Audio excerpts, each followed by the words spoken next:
Christian response క్రైస్తవ స్పందన episode number 81. హితబోధ నిర్వహించే ఈ ప్రశ్నోత్తరాల లైవ్ కార్యక్రమాన్ని యూట్యూబ్ ద్వారాను అలాగే జూమ్ మాధ్యమం ద్వారా వీక్షిస్తున్న వీక్షకులందరికీ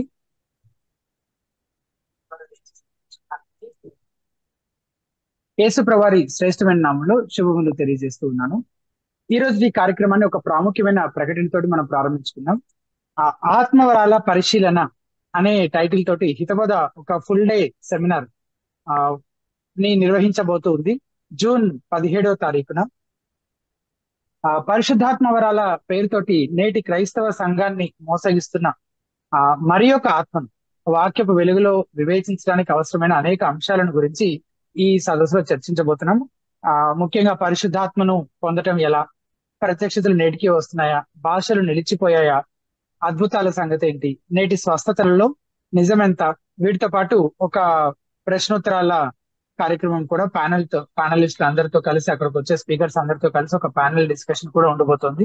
సో వీటి గురించి ఇంకా మంచి అవగాహన, లోతైన అవగాహన తెచ్చుకోవడం కోసం, వీటి విషయమై తలెత్తే అనేక సందేహాలను నివృత్తి చేసుకోవడానికి కూడా ఇది ఒక సదవకాశం.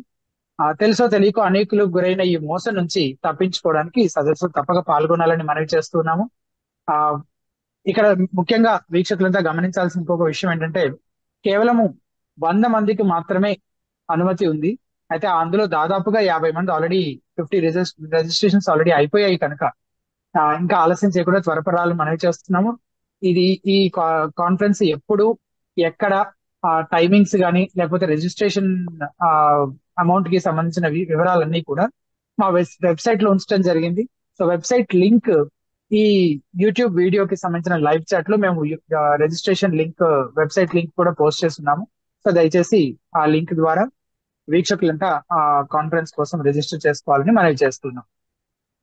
సో ఈ రోజు ఈ కార్యక్రమాన్ని, క్రైస్తవ స్పందన కార్యక్రమాన్ని మనం ఒక ప్రార్థనతో మనం ప్రారంభించుకుందాం. దయచేసి వీక్షకులంతా నాతో పాటు ప్రార్థనలో ఏకీభవించాలని మనవి చేస్తున్నాం. మహోన్నతుల, దయగల తండ్రి, ప్రేమగల ప్రభు, కృపగల మన ఆయన, గడిచిన వారం అన్నింటిలో మీరు ఎలాగైతే కృప చూపిస్తూ సహాయం చేస్తూ అనేకులు ఈ కార్యక్రమం ద్వారా ప్రభు మేలు పొందడానికి, దీవించబడటానికి మీరు సహాయం చేస్తూ వస్తున్నారు. ఆ రీతినే ఈ రోజు కూడా కృప చూపించమని, సహాయం చేస్తున్నామని వేడుకుంటున్నాను. ప్రశ్నలు అడగాలని సిద్ధపడి వస్తున్న వారిని ప్రభు మీరు జ్ఞాపకం చేసుకోండి.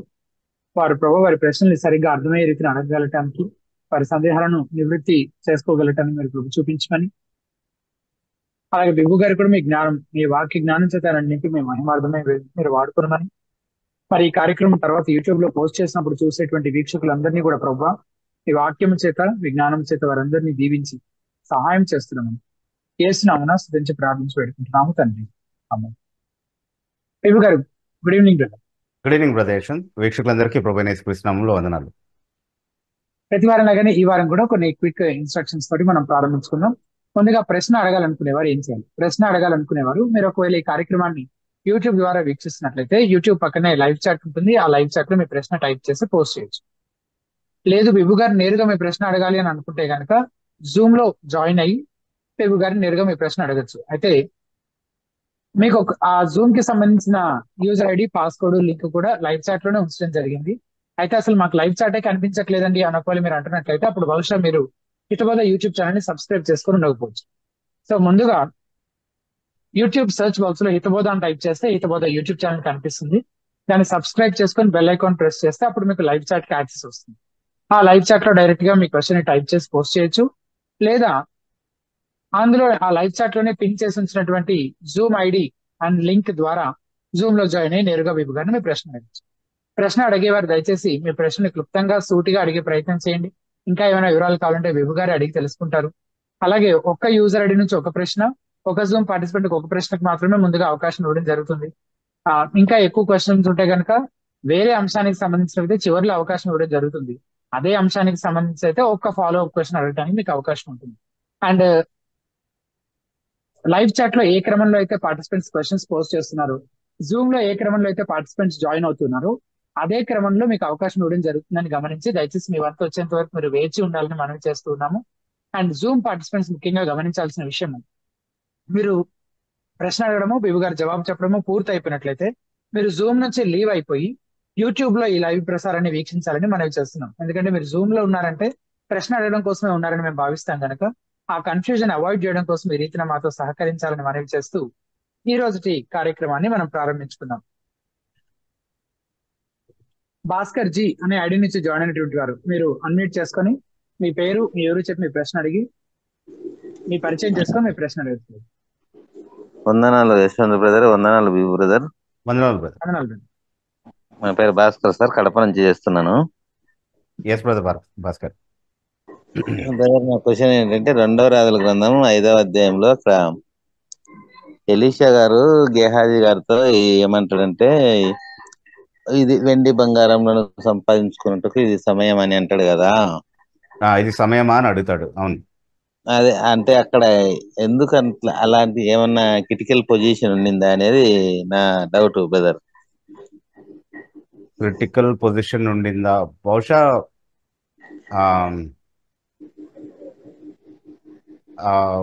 అంటే ఎలీషా పరిచర్య చేసినటువంటి సమయంలో ఇశ్రాయేల్ యొక్క ఆత్మీయ స్థితి చాలా దిగజారినటువంటి పరిస్థితిలో ఉండింది. సో ఏ సమయమైనా శత్రువుల దగ్గర నుంచి ప్రమాదం వచ్చేటటువంటి పరిస్థితి, ఏ సమయంలోనే దేవుడు తన ఆగ్రహాన్ని వారిపైన కురిపించేటటువంటి పరిస్థితిలో ఉన్నారు. అక్కడ గొప్ప ఉజ్జీవం రావాల్సినటువంటి అవసరం ఉంది. ఆత్మీయంగా వాళ్ళు బలపడాల్సినటువంటి, ఆత్మీయంగా దేవుని తట్టుకు తిరిగి రావాల్సినటువంటి ఆ పరిచర్య పైన వాళ్ళు దృష్టి ఉంచాలి. ఎవరి అదే సంపాదన మీద వాళ్ళు దృష్టి పెట్టాల్సినటువంటి సమయం కాదు.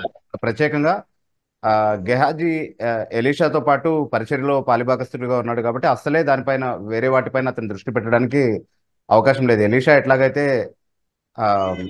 అంటే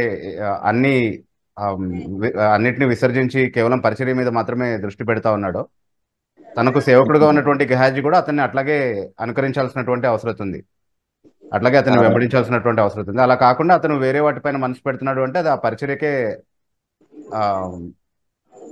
అంటే ఆటంకం కలిగించేటటువంటి విషయం. కాబట్టి ఇది వెండి బంగారాలు తీసుకోవడానికి సమయం కాదు. అంటే సాధారణంగా అందరి కోసం చెప్పిన మాట కాకపోవచ్చు, కానీ ఎలీషాకి గెహాజీకి ఉన్నటువంటి పిలుపుని బట్టి ఆలోచించినప్పుడు అతను చేయాల్సిన పని నుండి, అతను నడవాల్సిన మార్గం నుండి తొలగిపోయాడు అని చెప్పడం కోసం ఆ మాటలు చెప్పుండొచ్చు బ్రదర్.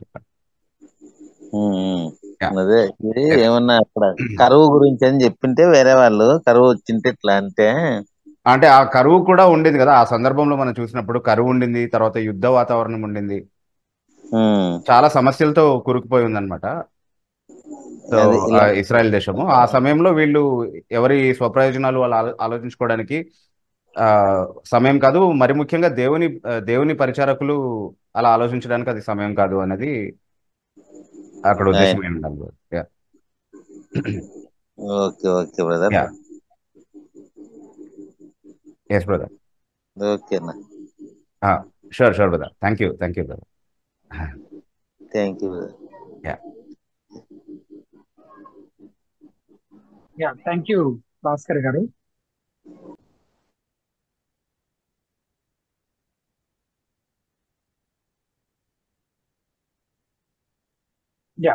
బీబు గారు, ఒక ప్రశ్న బీబు గారు. చాలా మంది గాస్పెల్ చెప్తూ ఉన్నప్పుడు మధ్యలో ఒక ఫ్రేజ్ వాడుతూ ఉంటారు అనమాట. అంటే దేవుడు మీ కొరకు ప్రాణం పెట్టి చనిపోయాడు, అంటే కుమారుడైన యేసుక్రీస్తు అని కాకుండా దేవుడు మీకోసము ప్రాణం పెట్టాడు, దేవుడు మీకోసం చనిపోయాడు, దేవుడు చనిపోయాడు అనే లాగా చెప్తూ ఉండటం నేను గమనించాను. సో దాని గురించి, అంటే అలా చెప్పడంతో ఏదైనా ఇబ్బంది ఉందా, లేకపోతే అలా చెప్పడం సరైందే అంటారా? దాని గురించి మీరేమన్నా? అంటే ఇప్పుడు మన కోసం చనిపోయింది యేసుక్రీస్తు ప్రభు మానవ అవతారం ఎత్తడం ద్వారా చనిపోయాడు అనేది మనందరికీ తెలుసు. అయితే మానవావతారిగా ఉన్నటువంటి యేసుక్రీస్తు కూడా దేవుడే.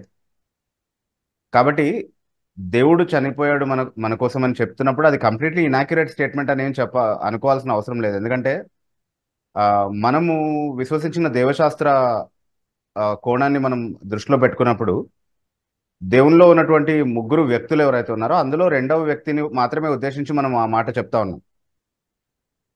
అంటే సాధారణంగా అభ్యంతరం ఎట్లా వస్తుందంటే, దేవుడు చనిపోతే మరి ఇంకా ప్రపంచాన్ని ఎవరు చూసుకున్నారు ఆ సమయంలో, ఆయన సృష్టి నిర్వహణ కార్యాన్ని ఎవరు చేశారు, ఎవరు అన్నిటినీ కాపాడుతూ వచ్చారు ఆ 3 దినాలు అన్నటువంటి అభ్యంతరాలు అడుగుతూ ఉంటారు. అయితే అది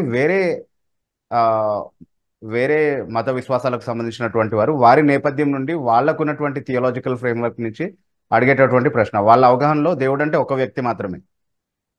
ఉమ్, కాబట్టి ఆ ఇబ్బంది వస్తుంది ఒకవేళ అక్కడి నుంచి యేసుక్రీస్తు ప్రభు యొక్క మరణాన్ని అర్థం చేసుకునే ప్రయత్నం చేస్తే. కానీ బైబిల్ బోధించేటటువంటి దేవశాస్త్ర పరిధిలో మనం ఆలోచించినప్పుడు సమస్య ఏమీ లేదు.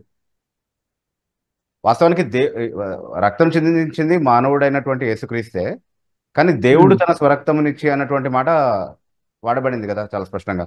అపోస్తుల కార్యములు ఉమ్, 20వ అధ్యాయం 28వ వచనంలో దేవుడు ఉమ్, తన స్వరక్తం ఇచ్చి కొన్న సంఘం అన్నటువంటి మాట ఉమ్, స్పష్టంగా వాడబడింది. కాబట్టి అందులో కూడా సమస్య ఏమీ లేదు. అంటే దేవుడికి రక్తం ఉంటుందా అన్న ప్రశ్నలు రావచ్చు మళ్ళీ. ఆయనకు శరీరమే లేనప్పుడు రక్తం ఎక్కడి నుంచి వచ్చింది అనేది. కానీ ఉమ్, శరీరధారి అయినటువంటి దేవుని గురించి మనం మాట్లాడుతున్నాం బేసికలీ. ఉమ్, సో ఆయన హైపోస్టాటిక్ యూనియన్ ని మనము డినై చేయనంత వరకు ప్రతిసారి అట్లా డిస్టింగ్విష్ చేసే మాట్లాడాలి. మానవుడిగా ఆయన చేసినటువంటి కార్యాన్ని దేవుడు చేసినట్టుగా ఆపాదించి మాట్లాడకూడదు అన్నటువంటి నియమం ఏమీ లేదు. అలా కూడా ఓకే. మాట్లాడచ్చు, అందులో తప్పేం లేదు. ఎందుకంటే బైబిల్ అలాంటి లాంగ్వేజ్ వాడింది కాబట్టి. Yes yeah yes. తర్వాత మిస్టర్ ఎర్ల్ అనే ఐడి నుంచి అడిగిన ప్రశ్న, what does it mean that no one knows the son except the father? Matthew 11:27. మత్తయి సువార్త 11:27 వచనం ప్రకారము తండ్రి తప్ప కుమారుని ఎరిగిన వారు ఎవరు లేరు అన్న విధంగా ఉంటుంది కదా, దాని భావం ఏంటి? No one knows the father except the son ఉంది కదా, మీరు అనువదించడం ఒకసారి చూసి ఆ వచనం తెలుగులో చదివితే బెటర్ ఏమో. Yes yes.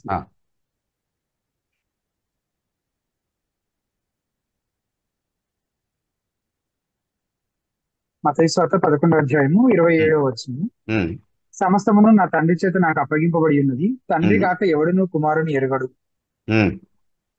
కుమారుడు గాకను కుమారుడు ఎవనికి ఆయన్ను బయలుపరచని ఉద్దేశించునో వాడు గాకను మరి ఎవడను తండ్రిని ఎరగడు. ఓకే, అంటే రెండూ చెప్తున్నారు అక్కడ. మీరు చెప్పింది కూడా ఉంది, తండ్రి కాకుండా ఎవరు కుమారుని ఎరగరు అని అంటున్నారు, కుమారుడు కాకుండా ఎవరు తండ్రిని ఎరగడు అని అంటున్నారు. అయితే సంపూర్ణ భావంలో తండ్రి ఏమై ఉన్నాడు అని ఎరిగినటువంటి ఒకే ఒక వ్యక్తి యేసుక్రీస్తు ప్రభు. అంటే మానవుల కాంటెక్స్ట్ లో ఒకే ఒక వ్యక్తి అని చెప్తున్నాను. అంటే త్రిత్వంలో ఉన్నటువంటి ముగ్గురు వ్యక్తులు సంపూర్ణమైనటువంటి జ్ఞానాన్ని కలిగి ఉన్నారు ఒకరి గురించి ఒకరు. అంటే ఆత్మ గురించి కూడా, పరిశుద్ధాత్మ గురించి కూడా, ఆత్మ అన్నిటినీ దేవుని సంగతులను కూడా వివేచిస్తాడు అన్నటువంటి మాట చెప్పబడింది 1 కొరింథీ పత్రిక 2వ అధ్యాయంలో 10-11 వచనాలు మనం చదివినప్పుడు. సో పరిశుద్ధాత్మకు తెలియదని కాదు, కానీ ఇక్కడ మానవులుగా ఉన్నటువంటి వ్యక్తుల కాంటెక్స్ట్ లో మనం మాట్లాడినప్పుడు యేసుక్రీస్తు కాకుండా తండ్రిని ఎరిగినటువంటి వారు ఎవరూ లేరు. ఎందుకంటే ఆయన నిత్యత్వం నుండి తండ్రి రొమ్మున ఉన్నటువంటి ఆయన అద్వితీయ కుమారుడుగా ఉన్నాడు అన్నటువంటి మాట బైబిల్ గ్రంథం చెప్తా ఉంది. సో ఆయనకు తెలిసినంత సంపూర్ణంగా, అంత సన్నిహితంగా ఎవరికి తెలియదు తండ్రి గురించి. అంతేకాకుండా తండ్రి దేవుడు కాబట్టి దేవుని గురించినటువంటి సంపూర్ణ జ్ఞానం కలిగి ఉండడం అనేది దేవునికి మాత్రమే సాధ్యమవుతుంది. ఎందుకంటే సర్వజ్ఞుడైన వాడిని సంపూర్ణంగా ఎరగడానికి సర్వజ్ఞతే అవసరం అవుతుంది కాబట్టి. అంటే సర్వజ్ఞుడైనటువంటి ఒక వ్యక్తే సర్వజ్ఞుడైనటువంటి దేవుడిని సంపూర్ణంగా తెలుసుకోగలడు. కాబట్టి కుమారుడు తెలుసుకున్నంత స్థాయిలో ఆ ఎక్స్టెంట్ వరకు తండ్రిని ఎప్పుడూ ఎవరు తెలుసుకోలేరు. అయితే ఇక్కడ ఇంకొక మాట చెప్తున్నాడు ప్రభు, కుమారుడు ఎవరికి బయలుపరచని ఉద్దేశించినో వారికి కూడా తండ్రి తెలుసు అంటున్నాడు. అయితే కుమారుడు ఎవరికి బయలుపరుస్తాడో, ఎంత మేరకు బయలుపరుస్తాడో అంతే తెలుస్తుంది వాళ్ళకి. కానీ ఆయన బయలుపరిచే ఏ మనుషులకు కూడా సర్వజ్ఞత లేదు కాబట్టి సర్వజ్ఞుడైన కుమారుడు ఎరిగినంతగా తండ్రిని ఎవరు ఎరగడం సాధ్యం కాదు. యోహాను సువార్త 5వ అధ్యాయంలో ఉన్నటువంటి కాంటెక్స్ట్ ని బట్టి కూడా చూస్తే మనం 17వ వచనం నుండి 24వ వచనం వరకు ఉన్నటువంటి ఆ సందర్భాన్ని కూడా ఒకసారి మనం పోల్చి చదువుకుంటే అర్థమైపోతుంది క్లియర్గా. అంటే యేసుక్రీస్తుకి ఎలాంటి జ్ఞానం ఉంది తండ్రి గురించి, ఎలాంటి సమానత్వాన్ని తండ్రితో తాను ప్రకటించుకుంటున్నాడు ఈ మాటలు చెప్పడం కారణంగా అన్నటువంటి విషయాలు కూడా మనం అర్థం చేసుకోవచ్చు. బ్రదర్ యశ్వంత్. Yes yes. తర్వాత శామ్ అనే ఐడి నుంచి జాయిన్ అయినటువంటి వారు మీరు అన్మ్యూట్ చేసుకొని మీ పేరు, మీ ఎవరు చెప్పి మీ ప్రశ్న. గుడ్ ఈవినింగ్ బ్రదర్, నా పేరు శామ్, నేను హైదరాబాద్ నుంచి మాట్లాడుతున్నాను. Yes yes brother Sam. Mark సువార్త 3వ అధ్యాయం 21వ వచనంలో ఆయన ఇంటివారు సంగతి విని ఆయన మతి చెలించి ఉన్నదని చెప్పి ఆయనను పట్టుకొన పోయిరి ఉంటది. ఉమ్, అంటే మతి చెలించింది అనేది యేసు ప్రభు మీద వాళ్ళు ఆ ఉమ్, విధంగా అంటా ఉన్నారు కదా, అవును అని పట్టుకోబోతున్నారు అవును అని చూస్తా ఉన్నాం. కానీ యా అందులో అక్కడ మరియ కూడా ఉంది కదా ఆయన ఇంటి వారంటే. ఉమ్. ఆ, మరి ఆమెకు తెలియదా యేసుక్రీస్తు ప్రభు మనుష్య దేవుని కుమారుడు అని? ఓకే. వాస్తవానికి ఆ, ఒక విషయం ఏంటి అంటే అక్కడ సందర్భాన్ని అసలు ఎందుకు తన ఇంటి వారు అలా అనుకున్నారు అన్నటువంటి విషయాన్ని కూడా ఒకసారి మనం జ్ఞాపకం చేసుకోవాలి. తన ఇంటి వారిలో తన సహోదరులు తన సహోదరి సహోదరులు కూడా ఆయన నామందు విశ్వాసం ఉంచలేదు అన్నటువంటి మాట ఒక సందర్భంలో చదువుతాం మనం సువార్తల్లో. అంటే ఆయన పునరుద్ధానం తర్వాత ఆయన్ని విశ్వసించారు. యాకోబు, ఆ, యూదా అనేటటువంటి ఆయన సహోదరులు కూడా తర్వాత ఆయన్ను విశ్వసించి ఆయన్ని వెంబడించినట్టుగా పరిచర్యలో కూడా చాలా చురుగ్గా పాల్గొన్నట్టుగా బైబిల్లో ఉన్నటువంటి 2 గ్రంథాలు కూడా ఆ, చెరో గ్రంథము ఒక్కో సహోదరుడు రాసినట్టుగా కూడా మనం చదువుతా ఉన్నాం బేసికలీ. సో ఆ, ఆ, కానీ ఈ సందర్భంలో అంటే ఎప్పుడైతే యేసుక్రీస్తు ప్రభు ఇంకా శిలువ మరణానికి అప్పగించబడి పునరుద్ధానము అవ్వడం కంటే ముందు ఉన్నటువంటి పరిచర్య కాలం ఏదైతే ఉందో అప్పుడు తన సహోదరి సహోదరులు కూడా ఆయన యందు విశ్వాసం ఉంచలేదు అన్నటువంటి మాట మనం చదువుతా ఉన్నాము. కానీ మరియా విషయంలో అయితే ఆమె విశ్వసించింది, ఈ సంగతులన్నీ తన హృదయంలో భద్రంగా దాచుకుంది అన్నటువంటి విషయాలు మనం చదువుతా ఉన్నాం. సో అందుకే ఈ సందర్భంలో ఇంటివారు అన్నప్పుడు ఎవరు విశ్వసించలేదో వాళ్ళని మాత్రమే మనం అర్థం చేసుకోవాలి తప్ప విశ్వాసురాలు అని మొదటి నుంచే చెప్పబడినటువంటి మరియను కూడా ఆ లిస్ట్లో మనం కలపాల్సినటువంటి అవసరం లేదు. చాలా డిస్టింక్ట్గా ఎవరు నమ్మారు ఎవరు నమ్మలేదు అన్నటువంటి విషయం మనకు ఆల్రెడీ చెప్పబడింది కాబట్టి. సో మరియా విశ్వసించింది, తన సహోదరి సహోదరులు విశ్వసించలేదు కాబట్టి తన ఇంటి వారైనటువంటి తన సహోదరి సహోదరులు మాత్రమే చేసినటువంటి పని ఇది. అందులోనే ఎందుకు అలా అనుకున్నారు అంటే ఆయన చేసిన ఏ తప్పు పనిని బట్టి అనుకోలేదు. ఆయన వాస్తవానికి ఆహారం కూడా భుజించకుండా ఆ పరిచర్యలో తలమునకన ఉండడము వాళ్ళకి నచ్చలేదన్నమాట. అంటే ఇంట్లో ఉన్న వాళ్ళకు ఉండే సాన్నిహిత్యము ఎట్లాగో ఉంటుంది కదా, చనువు ఉంటుంది కదా, దాన్ని బట్టి అంటున్నారు ఏంటి ఇతను పిచ్చోడా ఇట్లా తిరుగుతున్నాడు, కనీసం ఆరోగ్యాన్ని తిండిని కూడా పట్టించుకోకుండా అలా తిరుగుతున్నాడు ఏంటి దేవుని రాజ్యం అంటూ, ఆయనకేమైనా మతి చలించిందా అన్నటువంటి ధోరణిలో వాళ్ళు మాట్లాడుతున్నారు తప్ప ఆయన ఏదైనా తప్పు చేసిన కారణాన్ని బట్టి ఆ మాట అనలేదు అన్నటువంటి విషయాన్ని కూడా మనం అర్థం చేసుకోవాలి. సందర్భంలోనే ఉంది అక్కడ, ఆహారానికి కూడా సమయం లేనంతగా ఆయన పని చేస్తూ ఉన్నాడు. ఆ సందర్భంలో ఈ మాట వాళ్ళ అనాల్సి వచ్చింది. సో ఇలా అయితే ఇతని ఆరోగ్యం పాడైపోతుంది, ఇలా అయితే ఇతను ఎక్కువ కాలము చురుగ్గా పనిచేయడం కానీ ఆయన బ్రతికుండడం కూడా సాధ్యం కాదు అన్నటువంటి ఒక కన్సర్న్తో వాళ్ళు బహుశా ఆయన్ని బంధించడానికి వచ్చారు. అంటే అదుపు చేయడానికి, అంత తిరగడానికి వీల్లేదు, నువ్వు చూసుకోవాలి నీ విషయాలు కూడా అని బహుశా ఆటంకపరచడానికి, ఆయన చేసే పనులను ఆటంకపరచడానికి వాళ్ళు వచ్చారు. అది వాళ్ళ దృష్టిలో ఆటంకం కాదు, వాళ్ళ దృష్టిలో అది వాళ్ళు బహుశా ప్రేమతో చేసినటువంటి క్రియ అయి ఉండొచ్చు. కానీ అది ఆయన పరిచర్యకి ఆటంకం. ఎందుకంటే ఆయనకి తెలుసు ఆయన నన్ను పంపినవని క్రియలు చేయటమే నాకు ఆహారం అయి ఉన్నది అని చెప్పాడు. కాబట్టి ఆయన పిలిపేంటో ఆయన ఎలా బ్రతకాలో ఆయనకు తెలుసు. కానీ వాళ్ళకి అది తెలియదు కాబట్టి వాళ్ళు సాధారణంగా మనుషులందరూ ఎట్లా ఆలోచిస్తారో ఇంట్లో వాళ్ళ గురించి అట్లాగే ఆలోచించి అతన్ని ఆపడానికి వచ్చారు అనేది సందర్భం. అయితే సహోదరి సహోదరులకు మాత్రమే అది పరిమితం తప్ప తన తల్లిని కూడా దాంట్లో మనం కలపాల్సినటువంటి అవసరం లేదు. ఓకే ఓకే అర్థమైంది. Thank you. ఒకవేళ అనుమతిస్తే ఇంకా ప్రశ్నలు ఉన్నాయి. యశ్వంత్ చెప్పాలి. ఇంకొక ప్రశ్న అయితే అడగచ్చు ప్రస్తుతానికి. Yeah okay. ఇంకొక ప్రశ్న ఏంటంటే మార్కు సువార్త 4వ అధ్యాయం 11వ వచనంలో నేను చదువుతున్నాను, అది 4:11. అందుకైన దేవుని రాజ్య మర్మము మీకు అనుగ్రహింపబడి ఉన్నది, కానీ వెలుపల ఉండేవారు ఒకవేళ దేవుని వైపు తిరిగి పాపక్షమాపణ పొందుదురని వారు చూచుటకైతే చూచియు, కనుగొనకయు, వినుటకైతే వినియు, గ్రహింపకయు ఉండుటకును అన్నీ ఉపమాన రీతిగా వారికి బోధింపబడుచున్నవని వారితో చెప్పాను. ఇక్కడ ప్రశ్న ఏంటంటే, మరి దేవుడు ప్రేమమయుడు కదా, మరి దేవుడు మరి వాళ్ళను రక్షణ కొరకే నడిపించాలి కదా. అలాంటప్పుడు మరి ఇక్కడ అయితే ఆపోజిట్ గా ఉన్నట్టుగా చూస్తా ఉన్నాం. అంటే ఉపమాన రీతిగా ఎందుకు బోధించాడు అంటే వాళ్ళు పాపక్షమాపణ పొందకుండా ఉండాలన్న ఉద్దేశంతోనే ఆయన ఉపమాన రీతిగా బోధించబడుతున్నదని ఇక్కడ చూస్తా ఉన్నాం. మరి అది ఎట్లా, మరి దేవుడు ఎట్లా ప్రేమమయుడవుతుంది మరి ఇట్లా? ఓకే, వాస్తవానికి ఈ 4వ అధ్యాయం 11వ వచనానికి మనం వచ్చే కంటే ముందే చాలా ఆ, అంటే చాలా చరిత్ర చెప్పబడింది మనకు ఆ సువార్త పరిచర్యలో ఏమేం జరిగింది అనేది. సో ప్రత్యేకంగా ఆయన ఈ గలీలియా సముద్ర తీరం మీద కూర్చుని మాట్లాడుతున్నటువంటి సందర్భాన్ని గురించి మనం చదువుతున్నాం ఇక్కడ మార్కు సువార్త 4వ అధ్యాయంలో.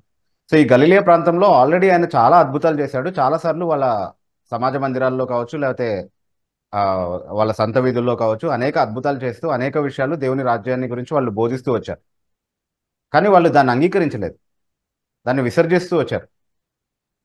ప్రత్యేకంగా 2వ అధ్యాయంలో ఉన్నటువంటి ఆ, సందర్భాలు మనం ఏదైతే ఆయన స్వస్థత కార్యాలు చేశారో, యాయిరు కుమార్తెను ఆయన మరణం నుండి లేపినటువంటి అద్భుతం చేసినటువంటి సందర్భంలో కూడా ఆ ఇంట్లో వాళ్ళు అతన్ని ఎగతాళి చేసినట్టుగా, ఆమె నిద్రపోతుంది, ఆమె చనిపోలేదు అని ప్రభు చెప్పినప్పుడు ఆయన్ని ఎగతాళి చేసినట్టుగా మనం చూస్తా ఉన్నాం. అంటే అప్పటి వరకు ఆయన ఎన్నో అద్భుతాలు చేసి, ఎన్నో సూచక్రియలు చేసి, కేవలం దేవుని రాజ్య సంబంధమైనటువంటి ఆ, ఆత్మీయ సంగతులే, వాక్యానుసారమైనటువంటి విషయాలే వాళ్ళకి బోధిస్తున్నప్పటికీ కూడా ఆ, ఈయన ఈయన చెప్తున్నప్పుడు, ఇన్ని అద్భుతాలు చేసి చాలా మందికి స్వస్థతలు ఇచ్చినటువంటి ఈ వ్యక్తి చెప్తున్నప్పుడు అందులో ఏదైనా విషయం ఉండొచ్చు, దాన్ని మనం గౌరవించాలి అన్నటువంటి ఆలోచన లేకుండా ఎగతాళి చేయడానికి సిద్ధపడ్డారు అని అంటే ఆయన ఆ పరిచర్యను వాళ్ళు తిరస్కరించారు. వాళ్ళ హృదయంలో కొంచెం కూడా విశ్వాసానికి స్థానం లేదు అన్నటువంటి విషయం మనకు అర్థమవుతాం. అప్పటి నుంచే ఎవరికి చెప్పొద్దు అన్నటువంటి గద్దింపు ప్రభు ఇవ్వడం మనం చూస్తా ఉన్నాం. ఆ ఇంటి వారికి కూడా చెప్తాడు, ఈ సంగతి ఎవరికి చెప్పొద్దు అని, ఆ అమ్మాయిని లేపిన తర్వాత.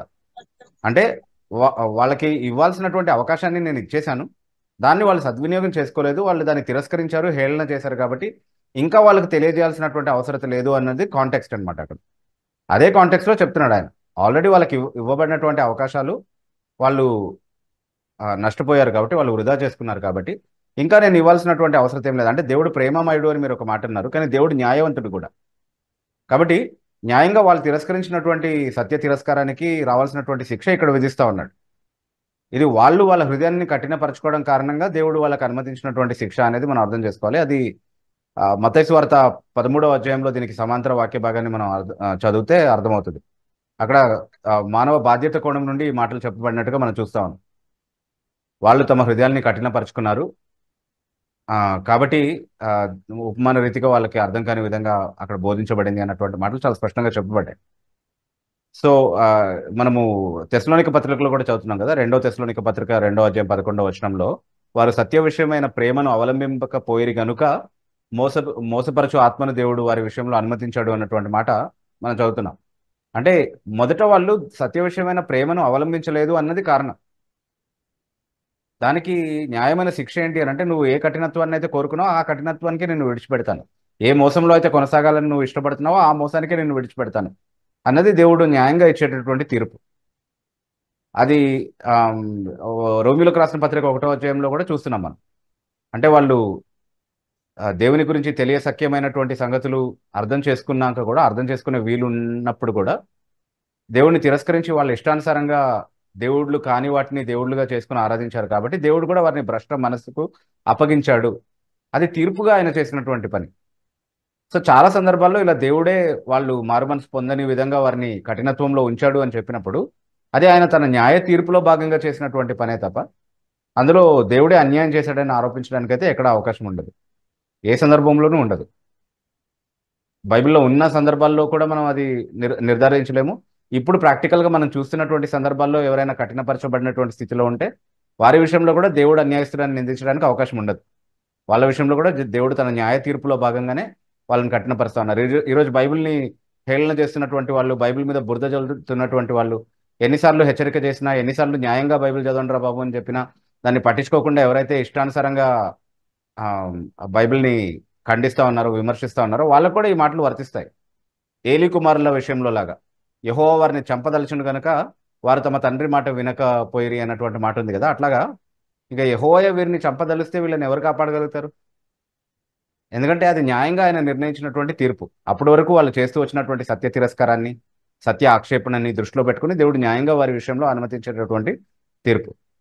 కాబట్టి ఆ తీర్పునందు యేసుక్రీస్తు ప్రభు, దేవుని భక్తులు అందరూ ఎలాగైతే సంతోషించారో మనం కూడా సంతోషించాలి. అంతేగాని అందులో దేవుని న్యాయాన్ని ప్రశ్నించడానికి అసలైతే అవలేదు అన్నటువంటి విషయాన్ని మనం అర్థం చేసుకోవాలి. Okay okay thank you very much. Thank you. తర్వాత జూమ్ లో జాయిన్ అయినటువంటి లోకేష్ అని యాడ్ నుంచి జాయిన్ అయినటువంటి మీరు అన్మ్యూట్ చేసుకొని మీ పేరు మీ ఊరు చెప్పి మీ ప్రశ్న అడగండి.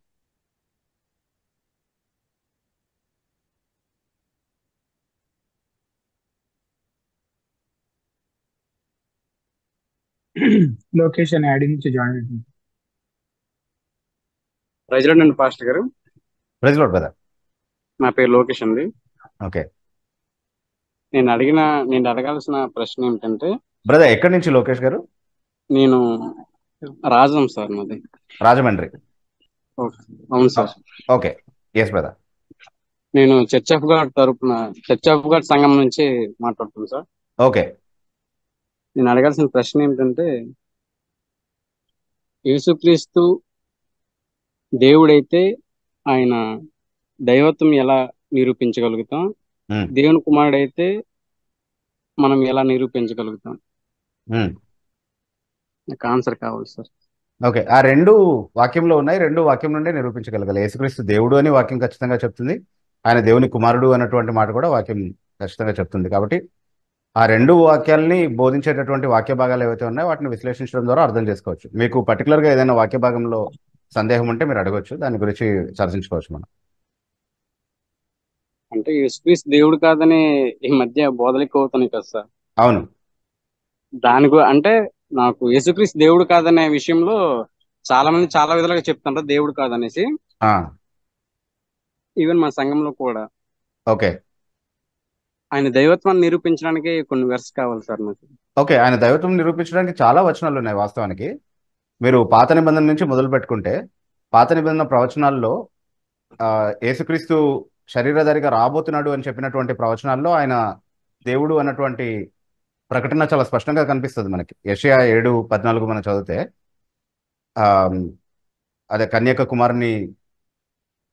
కన్యక గర్భం ధరించి కుమారుని కనును, ఆయనకు ఇమ్మానుయేలు అని పేరు పెట్టబడును అన్నటువంటి మాట రాయబడింది.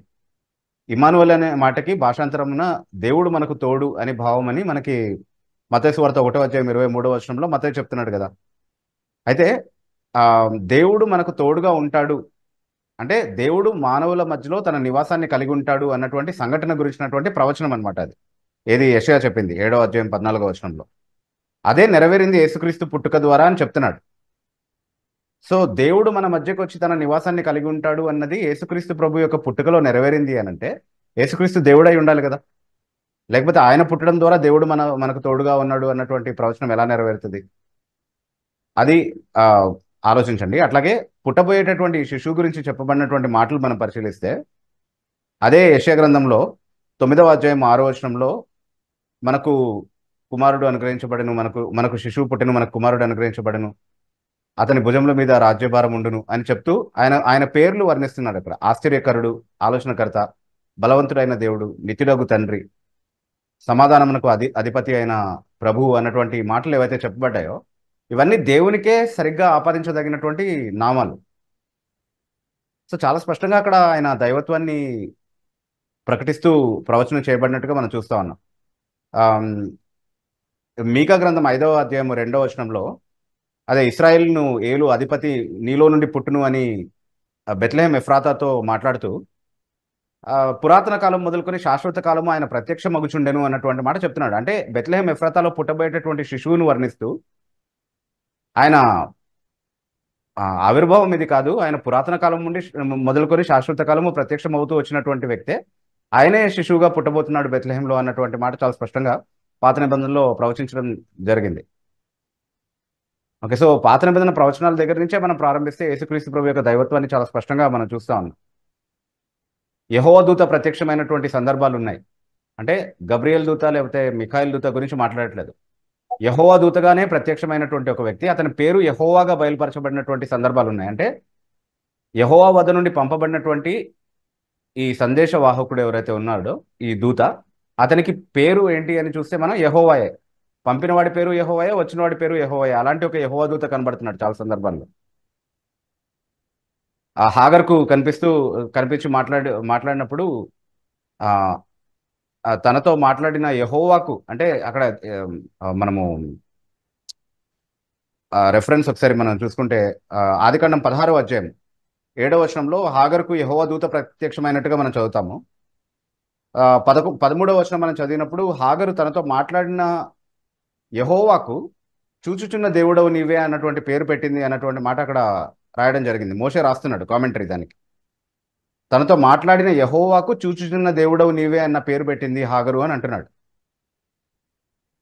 సో ఈ దూత చాలాసార్లు ప్రత్యక్షమయ్యాడు తర్వాత కూడా. ఈ యెహోవా దూత అబ్రహాముకు ప్రత్యక్షమయ్యాడు, ఇసాకుకు ప్రత్యక్షమయ్యాడు, యాకోబుకు ప్రత్యక్షమైనప్పుడు మాత్రం ఆదికాండం 48వ అధ్యాయంలో చాలా స్పష్టంగా యాకోబు చెప్తున్నాడు ఆ దూత ఎవరు అనేది. యోసేపు పిల్లల్ని ఆశీర్వదిస్తూ 16, 17 వచనాలు మనం చదివినప్పుడు, 15, 16 వచనాలు చదివినప్పుడు అదే నా పితరులైన అబ్రహాము ఇసాకులు ఎవరి ఎదుట నడుచుచుండిరో, నేను పుట్టినది మొదలుకొని ఇప్పటి వరకు నన్ను ఎవరైతే భద్రపరుస్తూ వచ్చాడో ఆ దేవుడు అని మాట్లాడుతూ, అంటే సమస్తమైన కీడుల్లో నుండి నన్ను తప్పించిన ఆ దూత ఈ పిల్లలను ఆశీర్వదించును గాక అంటున్నాడు. అంటే ఆ దూతను సంబోధిస్తూ దేవుడు అంటున్నాడు. అదే దూత ఒక పొద నడుము నుండి మోషేకి ప్రత్యక్షమయ్యాడు నిర్గమకాండం 3:2లో. ఆ దూతనే మీకు ఎదుట నేను సరే ఆ దూతనే నీ పేరేంటని అడుగుతారు, నీ గురించి నేను ఏం చెప్పాలి అని అన్నప్పుడు నా పేరు యెహోవా అని బయలుపరుచుకున్నాడు, ఉన్నవాడను అని బయలుపరుచుకున్నాడు మోషేకి. నేను అబ్రహాం, ఇసాకు, యాకోబులతో నిబంధన చేసిన వాడును, ఆ నిబంధన ఇప్పుడు జ్ఞాపకం చేసుకున్నాను, ఇశ్రాయేలీయుల మూలుగులు విన్నాను, కాబట్టి నేను వాళ్ళని విడిపించడానికి వచ్చాను, నేను పంపిస్తాను అన్నటువంటి ప్రకటనలో ఆ దూత చేశాడు. ఎవరింతకి ఈ దూత అంటే, నేను అదే నిర్గమకాండం 23వ అధ్యాయం 20వ వచనంలో ఒక దూతను నీకు ముందుగా పంపిస్తాను, అతని ఎదుట, అంటే ఇశ్రాయేలీయులతో చెప్తున్నాడు దేవుడు మోషే ద్వారా, అతని ఎదుట మీరు భయపడి అతనికి లోబడండి, అతను మీ అతిక్రమములను క్షమించడు. అతిక్రమములను క్షమించే అధికారం ఎవరికి ఉంటుంది? దూతకు కాదు, దేవుడికే ఉంటుంది. ఓకే, సో అతను మీ దూతను గురించి మాట్లాడుతూ దేవుడు అంటున్నాడు, అతడు మీ అతిక్రమములను క్షమించడు, నా నామము ఆయనకున్నది అంటున్నాడు. అంటే యెహోవా నామమే ఉన్నటువంటి ఒక దూత అన్నమాట ఈ దూత. ఆ దూత ఎవరు?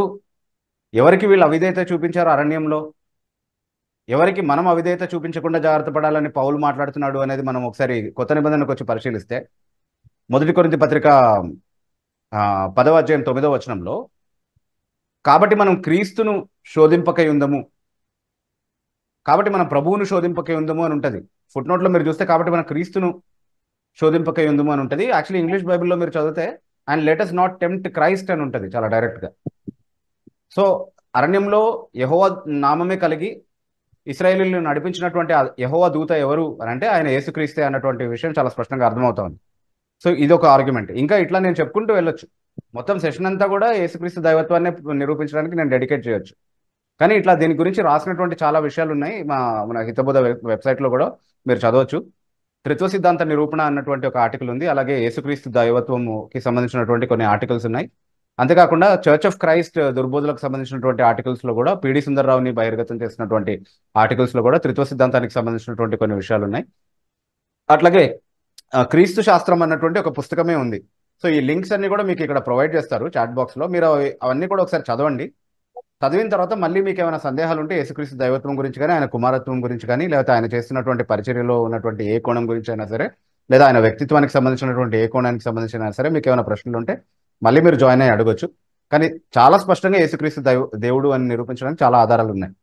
ఓకే, సో మీరు ఆ స్టడీ కంటిన్యూ చేయండి. ఇది ఒక్క సెషన్లో లేకపోతే ఒక్క Q&A ప్రోగ్రాంలో మనం కంప్లీట్గా డిస్కస్ చేసి ముగించగలిగేటటువంటి విషయం కాదు. కాబట్టి ఇవన్నీ చదివిన తర్వాత మళ్ళీ మీరు జాయిన్ అయ్యి ప్రశ్న అడగాలని ఎంకరేజ్ చేస్తా ఉన్నాను. Thank you. Right, thank you brother. తర్వాత నవీన్ కుమార్ అనే ఐడి నుంచి జాయిన్ అయినటువంటి వారు, మీరు అన్మ్యూట్ చేసుకుని మీ పేరు, మీ ఊరు చెప్పి ప్రశ్న అడగచ్చు. వందనాలు బిబు గారండి, వందనాలండి అందరికి. వందనాలు. నా పేరు నవీన్ కుమార్, నేను కాకినాడ నుంచి మాట్లాడుతున్నాను. Yes brother Naveen. ఈ మధ్యకాలంలో నేను కొన్ని సాక్ష్యాలు విన్నాను. ఈ మధ్యకాలంగా చాలా సంవత్సరాల నుంచి అయితే నేను ఈ సాక్ష్యాలు అయితే వింటూ వస్తున్నాను. అది ఈ Q&A సెక్షన్ ద్వారా కొంతమందికి అయితే తెలియాలని నేనైతే చెప్తున్నాను. బైబిల్లో మనం చూసుకున్నట్టయితే లోక సువార్తలు కావచ్చు, లోక 6, లోక 7, ఇంకా చాలా సందర్భాల్లో మనకి బేదలకు సువార్త ప్రకటించబడుచున్నది. అలాగే బేదలైన మీరు ధన్యులు, దేవుని రాజ్యం మీది, బేదలు కనికరించేవారు ధన్యులు అన్నట్టు చాలా అయితే మనం వాక్యం చూస్తూనే వస్తుంటాం. కానీ కొంతమంది సాక్ష్యాలు నేనంటే పర్సనల్ గా వాళ్ళని నేను కలిసి వాళ్ళతో మాట్లాడుతున్నప్పుడు ఏంటంటే, మొన్నటి వరకు మేము తిన్నాకి తిండి లేక మేము చాలా బాధపడ్డామండి, కనీసం 100 రూపాయలు కూడా లేదండి. కానీ పలానా చర్చికి వెళ్ళడం వల్ల, పలానా పాస్టర్ ప్రార్థన చేయడం వల్ల ఈ రోజు మాకు జీతం అనేది నాకు 2 లక్షలు ఏదో వస్తుంది, నా దగ్గర ఇప్పుడు 1 కోటి రూపాయలు వస్తుంది, 2 కోట్లు వస్తుంది. చాలా మంది ఇలాగే చెప్పడం జరుగుతుంది. అంటే మన దేవుడని మన యేసుక్రీస్తు ప్రభు వారు ఉమ్, కోటీశ్వరుడైనకి మన కోట్లకి ఇంత సంపాదించి మన భూమి మీద నివసించడానికి, మన ఆశీర్వదించడానికి ఉమ్, ఈ పాటల ద్వారా ఈ బయలుపరిచి మనం బ్రతకడానికి చేయనకైతే రాలేదు భూమి మీద ఆయన ప్రభు వారు. ఉమ్, కానీ ఇలా చెప్పుకుంటూ చాలా మంది ఇలాగే బ్రతుకుతున్నారండి. కొంతమంది ఉమ్, చాలా పాస్టర్లు అంటే చాలా బాధాకర విషయం అంటున్నా కానీ, ఎందుకంటే వాళ్ళతో మాట్లాడుతున్నప్పుడు ఉమ్, మొన్నటి వరకు ఏమీ లేదు, మాకు తిన్నాక తిండి కూడా లేదు, ఉమ్. ఇప్పుడు మేము 2 లక్షల జీతం చాలా అంటే ఇలాగే కాదు, ఎగ్జాంపుల్ అయితే మీకు చెప్పాను. ఇలాగైతే ఇలాంటి దుర్బోధ అంటారంటారండి బిబ్బు గారు. ఇది నాకు యా కొన్ని అంటే అంటే మనం ఒకటి అర్థం చేసుకోవాలి. మనం పరిచర్యకు వచ్చిన ఉద్దేశం ఏంటి? 2 లక్షలు రావడానికి ఆ జీతం. Hmm. ఆ అంటే దేవుడు ఆశీర్వదించి ఏమైనా నీ అవసరతలు తీర్చడానికి నిన్ను పోషిస్తున్నాడు, నీకు ఇస్తున్నాడు అని అంటే అది గొప్ప విషయమే. కానీ నీ ఉద్దేశం ఏంటి పరిచర్యలో రావడానికి?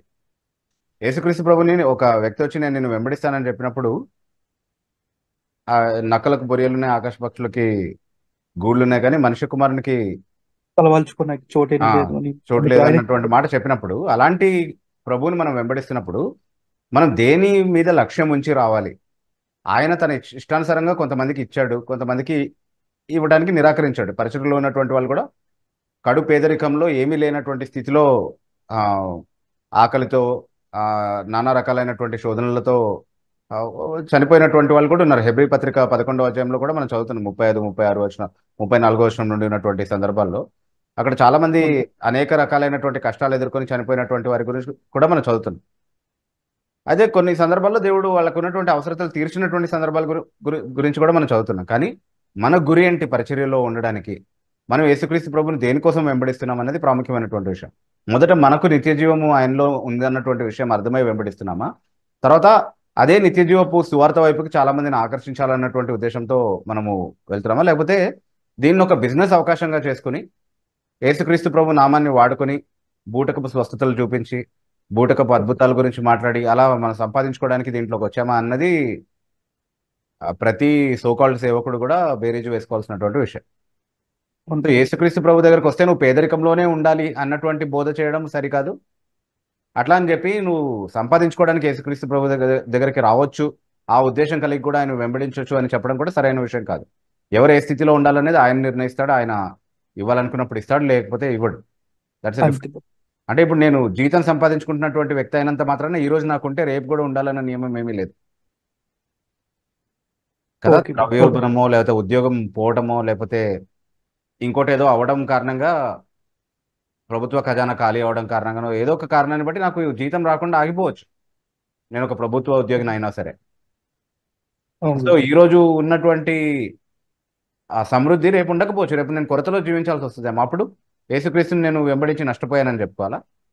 యేసుక్రీస్తు నన్ను దారిద్ర్యంలోనికి నడిపించాడు కాబట్టి యేసుక్రీస్తుని వెంబడించకండి అని చెప్తారా అప్పుడు? సో ఆయన అంటే కలిమిలోను లేమిలోను ఒకే విధంగా యేసుక్రీస్తు ప్రభుని ప్రేమించడం నేర్చుకున్నవాడే నిజంగా ప్రభుకి శిష్యుడు.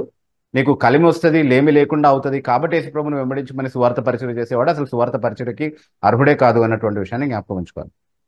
ఓకే, థ్యాంక్ యూ నవీన్ గారు. తర్వాత రామారావు అనే అడిగి నుంచి జాయిన్ అయినటువంటి వారు, మీరు అన్మ్యూట్ చేసుకుని మీ పేరు మీ ఊరు చెప్పి మీ ప్రశ్న. Praise lord sir. Praise lord అండి. చాలా సంతోషం సార్, మరొకసారి మిమ్మల్ని చూడడం అండ్ మీ మాట్లాడడం సంతోషంగా ఉంది.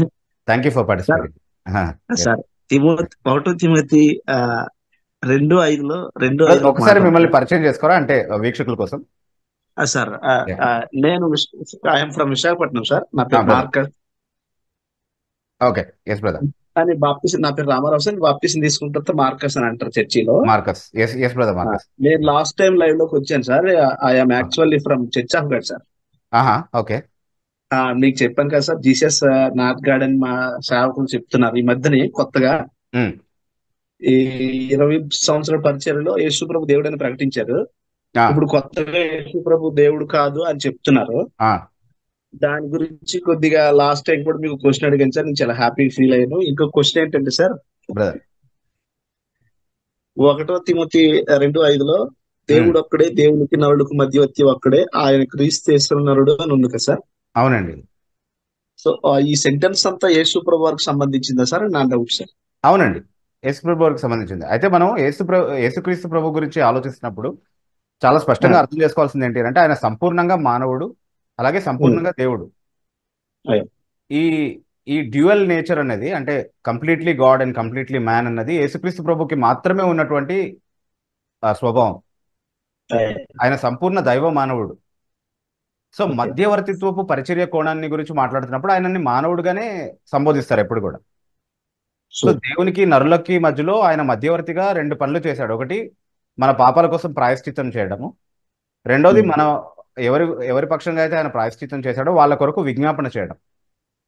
ఈ 2 పనులు ఆయన యాజకుడిగా చేస్తా ఉన్నాడు, మధ్యవర్తిగా చేస్తా ఉన్నాడు. అది మానవ అవతారము కారణంగా ప్రారంభమైనటువంటి, అంటే మానవ అవతారం ద్వారా ఆయన తన మధ్యవర్తిత్వపు పరిచర్యను ప్రారంభించి చేసినటువంటి కార్యాలు ఇవన్నీ కూడా. సో ప్రాయశ్చిత్త కార్యాన్ని ఆయన శిలువ పైన ముగించాడు. కానీ అయిన తర్వాత కూడా ఆయన స్వర్గారోహణం అయిన తర్వాత, పునరుద్ధానుడై పరలోకానికి ఆరోహణం అయిన తర్వాత కూడా తండ్రి కుడి పార్శ్వమున ఉంటూ ఇంకా విమోచన కార్యం అనేది పూర్తి అవ్వలేదు. కాబట్టి ఆయన 2వ రాకడలో కదా అది పూర్తయ్యేది సంపూర్ణంగా. అంటే ఇంకా రక్షణలోనికి నడిపించబడాల్సినటువంటి వాళ్ళు ఉన్నారు. నడిపించబడినటువంటి వారు యేసుక్రీస్తు సారూప్యంలోనికి మార్చబడ్డం అనేటటువంటి అది ముగించేది యేసుక్రీస్తు ప్రభు యొక్క రాకడ సమయంలోనే. దాన్ని విమోచన అనే పిలుస్తుంది బైబిల్. మనం విమోచన దినం వరకు పరిశుద్ధాత్మ ద్వారా ముద్రింపబడి ఉన్నాము అంటే అది 2వ రాకడ గురించి మాట్లాడుతుంది వాస్తవానికి. సో ఈ విమోచన కార్యం ఇంకా సంపూర్ణం అవ్వలేదు. కాబట్టి ఈ కోణంలో అప్పటి వరకు కూడా ఆయన ఎవరి పక్షంగా అయితే విజ్ఞాపన చేశాడో వాళ్ళ కోసం ప్రాయశ్చిత్తం చేస్తున్నాడు. అయితే ఆయన పునరుద్ధానుడిగా లేచిన తర్వాత మానవుడు కాదు అని అనుకోవడానికి వీల్లేదు. ఆయన మానవుడే, మహిమ శరీరాన్ని ధరించుకున్నాడు. అదే మహిమ శరీరాన్ని మానవులైన మనమందరం కూడా ధరించుకుంటాము. అయితే ఆయన ఏ విధంగా అయితే భూమి మీద శరీరావతారిగా వచ్చినప్పుడు సంపూర్ణ దేవుడుగా సంపూర్ణ మానవుడిగా ఉన్నాడు, ప్రస్తుతం కూడా ఆయన సంపూర్ణ దేవుడుగా సంపూర్ణ మానవుడిగానే ఉన్నాడు. భవిష్యత్ నిత్యత్వంలో కూడా ఆయన ఎప్పటికీ సంపూర్ణ దేవుడుగా సంపూర్ణ మానవుడిగానే ఉంటాడు. ఆయన మానవత్వము తొలగిపోవడం అనేది ఎప్పుడు జరగదు. ఇంకొకసారి ఆయన మానవ అవతారి అయిన తర్వాత అది నిత్యము ఆయనతో ఉండాల్సినటువంటి స్వభావమే. కాకపోతే మహిమపరచబడినటువంటి స్థితిలో మానవుడిగా ఉన్నాడు ఆయన అనేది అర్థం చేసుకోవాలి. మహిమ శరీరాన్ని కలిగి ఉన్నాడు. అదే సారూప్యంలోనికి మనం కూడా ఒక దినాన మార్చబడతాం. కాబట్టి యేసుక్రీస్తు మానవుడు అని సంబోధించడం ఆయన దైవత్వానికి అభ్యంతరంగా చూపించడానికి అవకాశం లేదు అనేది గుర్తుపెట్టుకోవాలి. సార్ యాడింగ్ ఏంటంటే ఇప్పుడు ఆదాము మానవుడే కదా సార్, ఆ దేవుని కుమారుడు అని ఉంది. తర్వాత దావీదు దేవుని కుమారుడు ఉంది, యెషయా దేవుని కుమారుడు ఉంది, మనము దేవుని కుమారులనే. సో యేసు ప్రభు కూడా సేమ్ ఈక్వల్ అని చెప్తున్నారు సార్. అది బాధాకరమైన విషయం. మరి అద్వితీయ కుమారుడు అని ఎవరెవరి గురించి అన్నారు? అదే నేను అది చూపించాను సార్, కానీ అది దానికి రాంగ్ ఇంటర్ప్రిటేషన్ ఇవ్వడం. ఇప్పుడు నేను 1 చెప్పిన మీరు మాట ప్రకారం దేవుడు ఒక్కడే అన్నప్పుడు యెహోవా దేవుడు అని అక్కడ చెప్తున్నారు, తండ్రి అయిన దేవుడు అని చెప్తున్నారు. నరుడని మాత్రం యేసు ప్రభువుకి ఆపాదిస్తున్నారు, దేవుడు అని కూడా తండ్రి అయిన దేవుడిని ఆపాదిస్తారు. ఆ వచనాన్ని డివైడింగ్ చేస్తున్నారు సార్. ఆ వచనం అంతా ఒక వ్యక్తికి సంబంధించింది కాదమ్మా అని చెప్తున్నారు. కాదు. అంటే ఇప్పుడు మనము వాళ్ళని వేరే పాయింట్ దగ్గరికి వెళ్ళనివ్వకుండా జస్ట్ అద్వితీయ కుమారుడు అంటే ఏంటి? అద్వితీయ అంటే అలాంటి ఇంకొకటి లేడనే కదా అర్థం. అవును సార్. మనం కుమారులమే, కానీ ఆయనకున్నటువంటి కుమారత్వం మన వంటిది కాదు. ఒకవేళ మన వంటి కుమారత్వమే ఆయనదైతే అద్వితీయ కుమారుడు కాడు కదా ఆయన. అదనమాట. మంచి point sir. Brother, yeah, thank you very much. Thank you brother, thank you. తర్వాత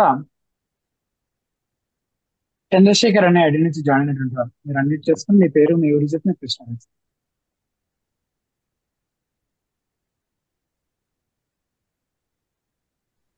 గుడ్ ఈవినింగ్ ఎవ్రీవన్. నా పేరు చంద్రశేఖర్, నేను హైదరాబాద్ నుంచి కాల్ చేస్తున్నాను. గుడ్ ఈవినింగ్ బీబోనా. Good evening brother Chandrashekar. అన్న, నా క్వశ్చన్ ఏంటంటే ఈ 2 వచనాల మధ్య లేకపోతే 2 కాన్సెప్ట్ల మధ్య కాంట్రడిక్షన్ నాకు అర్థం కాక దాన్ని రికన్సిలియేట్ చేయలేక మీకు చేస్తున్నాను. ఓకే. యెహెజ్కేలు 18వ అధ్యాయం 20వ వచనంలో పాపము చేయువాడే మరణము నందును, తండ్రి యొక్క దోష శిక్షను కుమారుడు మోయటలేదని, కుమారుని దోష శిక్షను తండ్రి మోయడు, నీతి పరుని నీతి ఆ నీతి పరునికే చెందును, దుష్టుని దుష్టత్వము ఆ దుష్టునికే చెందును అని ఉంటుంది. కానీ నిర్గమకాండం, మనం ధర్మశాస్త్రంలోకి వెళ్తే నిర్గమకాండం 20వ అధ్యాయంలో 5వ వచనంలో నీ దేవుడనైన యెహోవానకు నేను రోషం గల దేవుడును, నన్ను ద్వేషించు వారి విషయంలో 3-4 తరముల వరకు తండ్రుల దోషమును కుమారుల మీదికి రప్పించుచు, నన్ను ప్రేమించిన ఆజ్ఞను గైకొన్న వారిని 1000 తరముల వరకు కరుణించు వాడినై ఉన్నాను అని ఉంటుంది. ఒక చోటేమో మనం తండ్రులు చేసినటువంటి తప్పులు పాపాలు దాని యొక్క శిక్ష వాళ్ళ పిల్లల తరమో ఇంకా 3-4 తరాలు అని ఉంటుంది, అని వాళ్ళకి ప్రాప్తిస్తుంది అని ఉంటుంది. అదే యెహెజ్కేలులోనేమో ఎవరిది వాళ్ళదే అని చాలా స్పష్టంగా వివరంగా చెప్పడం జరుగుతుంది. సో ఈ రెండిట్ల మధ్య కాంట్రడిక్షన్ ఎట్లాగా రీకన్సిల్ చేయాలి, ఎట్లా చూడాలి అనేది నా ప్రశ్న. అంటే ఫస్ట్ పాయింట్ ఏంటంటే అది సీమింగ్లీ కాంట్రడిక్టరీ మాత్రమే, అంటే వైరుధ్యం ఉన్నట్టుగా అనిపిస్తుంది, కానీ వాస్తవానికి వైరుధ్యం ఏమి లేదు అక్కడ. ఎందుకు లేదు అని అంటే ఫస్ట్ ఆఫ్ ఆల్ ద్వితీయోపదేశ ఖండంలో నిర్గమకాండం 20 మీరు చెప్పిన వచనం, నిర్గమకాండం 20లో ఉన్నదేనా? రెండవ వాక్య భాగం బ్రదర్ చంద్రశేఖర్. అవునన్నా 20వ అధ్యాయము 5వ వచనం. యా, సో అక్కడ ఉన్నటువంటి సందర్భాన్ని మనం సరిగా అర్థం చేసుకుంటే అక్కడ తండ్రుల దోషాన్ని కుమారుల మీదకి ఎప్పుడు రప్పిస్తాడు? ఆ కుమారులు కూడా ఒకవేళ ఆ తండ్రి దోషంలో పాలిభాగస్తులు అవుతేనే రప్పిస్తాడు. ఎందుకంటే చాలా సందర్భాల్లో దేవుడు వ్యవహరించినటువంటి విధానాన్ని మనం చూసినప్పుడు కుమారులు నీతిమంతులుగా ఉన్నప్పుడు తండ్రుల దోషం ఎప్పుడు వారి మీదకి అనుమతించలేదు. అంటే మనం రాజుల గ్రంథ చరిత్ర అంతా కూడా చదివినప్పుడు అదే చూస్తున్నాం, దేవుడు వారితో వ్యవహరించినటువంటి విధానం. అంటే 3-4 తరాల వరకు అన్నటువంటి మాటలో కీ ఉందన్నమాట దీన్ని అర్థం చేసుకోవడానికి. 3-4 తరాల వరకే ఎందుకు తండ్రుల దోషాన్ని పిల్లల మీద రప్పిస్తానంటున్నాడు? ఎందుకంటే ఒక వ్యక్తి తన 3వ తరం లేకపోతే మహా అయితే 4వ తరం వరకు చూసే అవకాశం ఉంది తన జీవిత కాలంలో.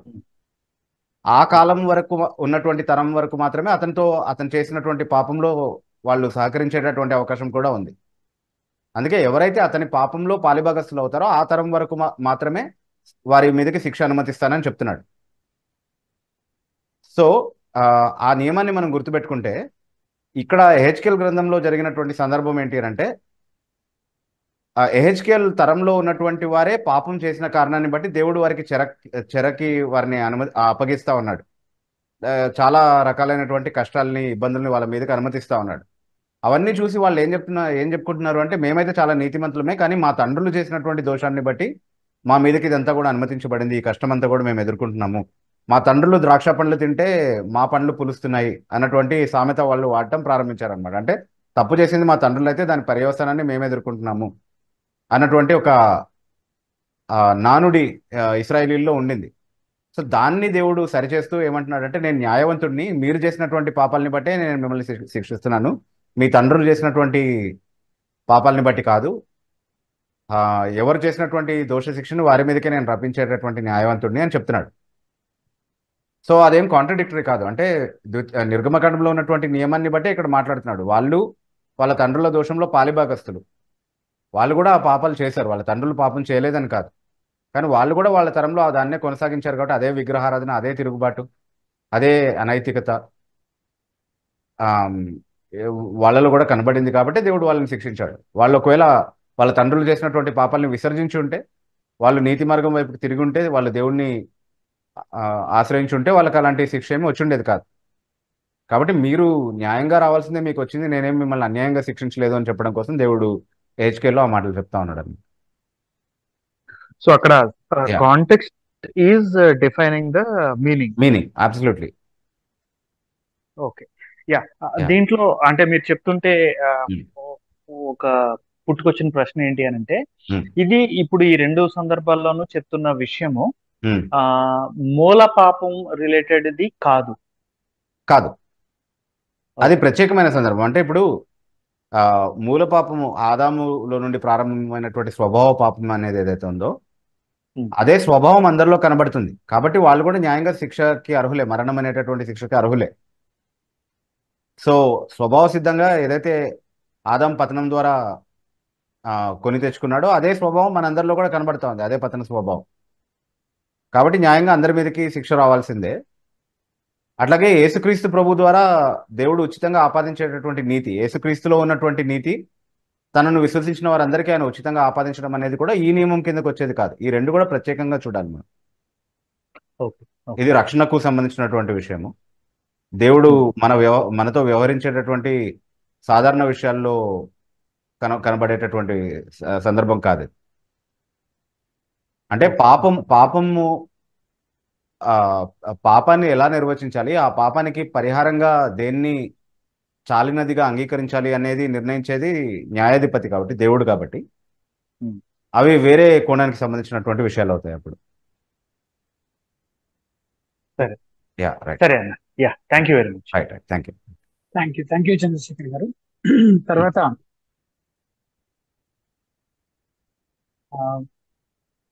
లైవ్ చాట్ లో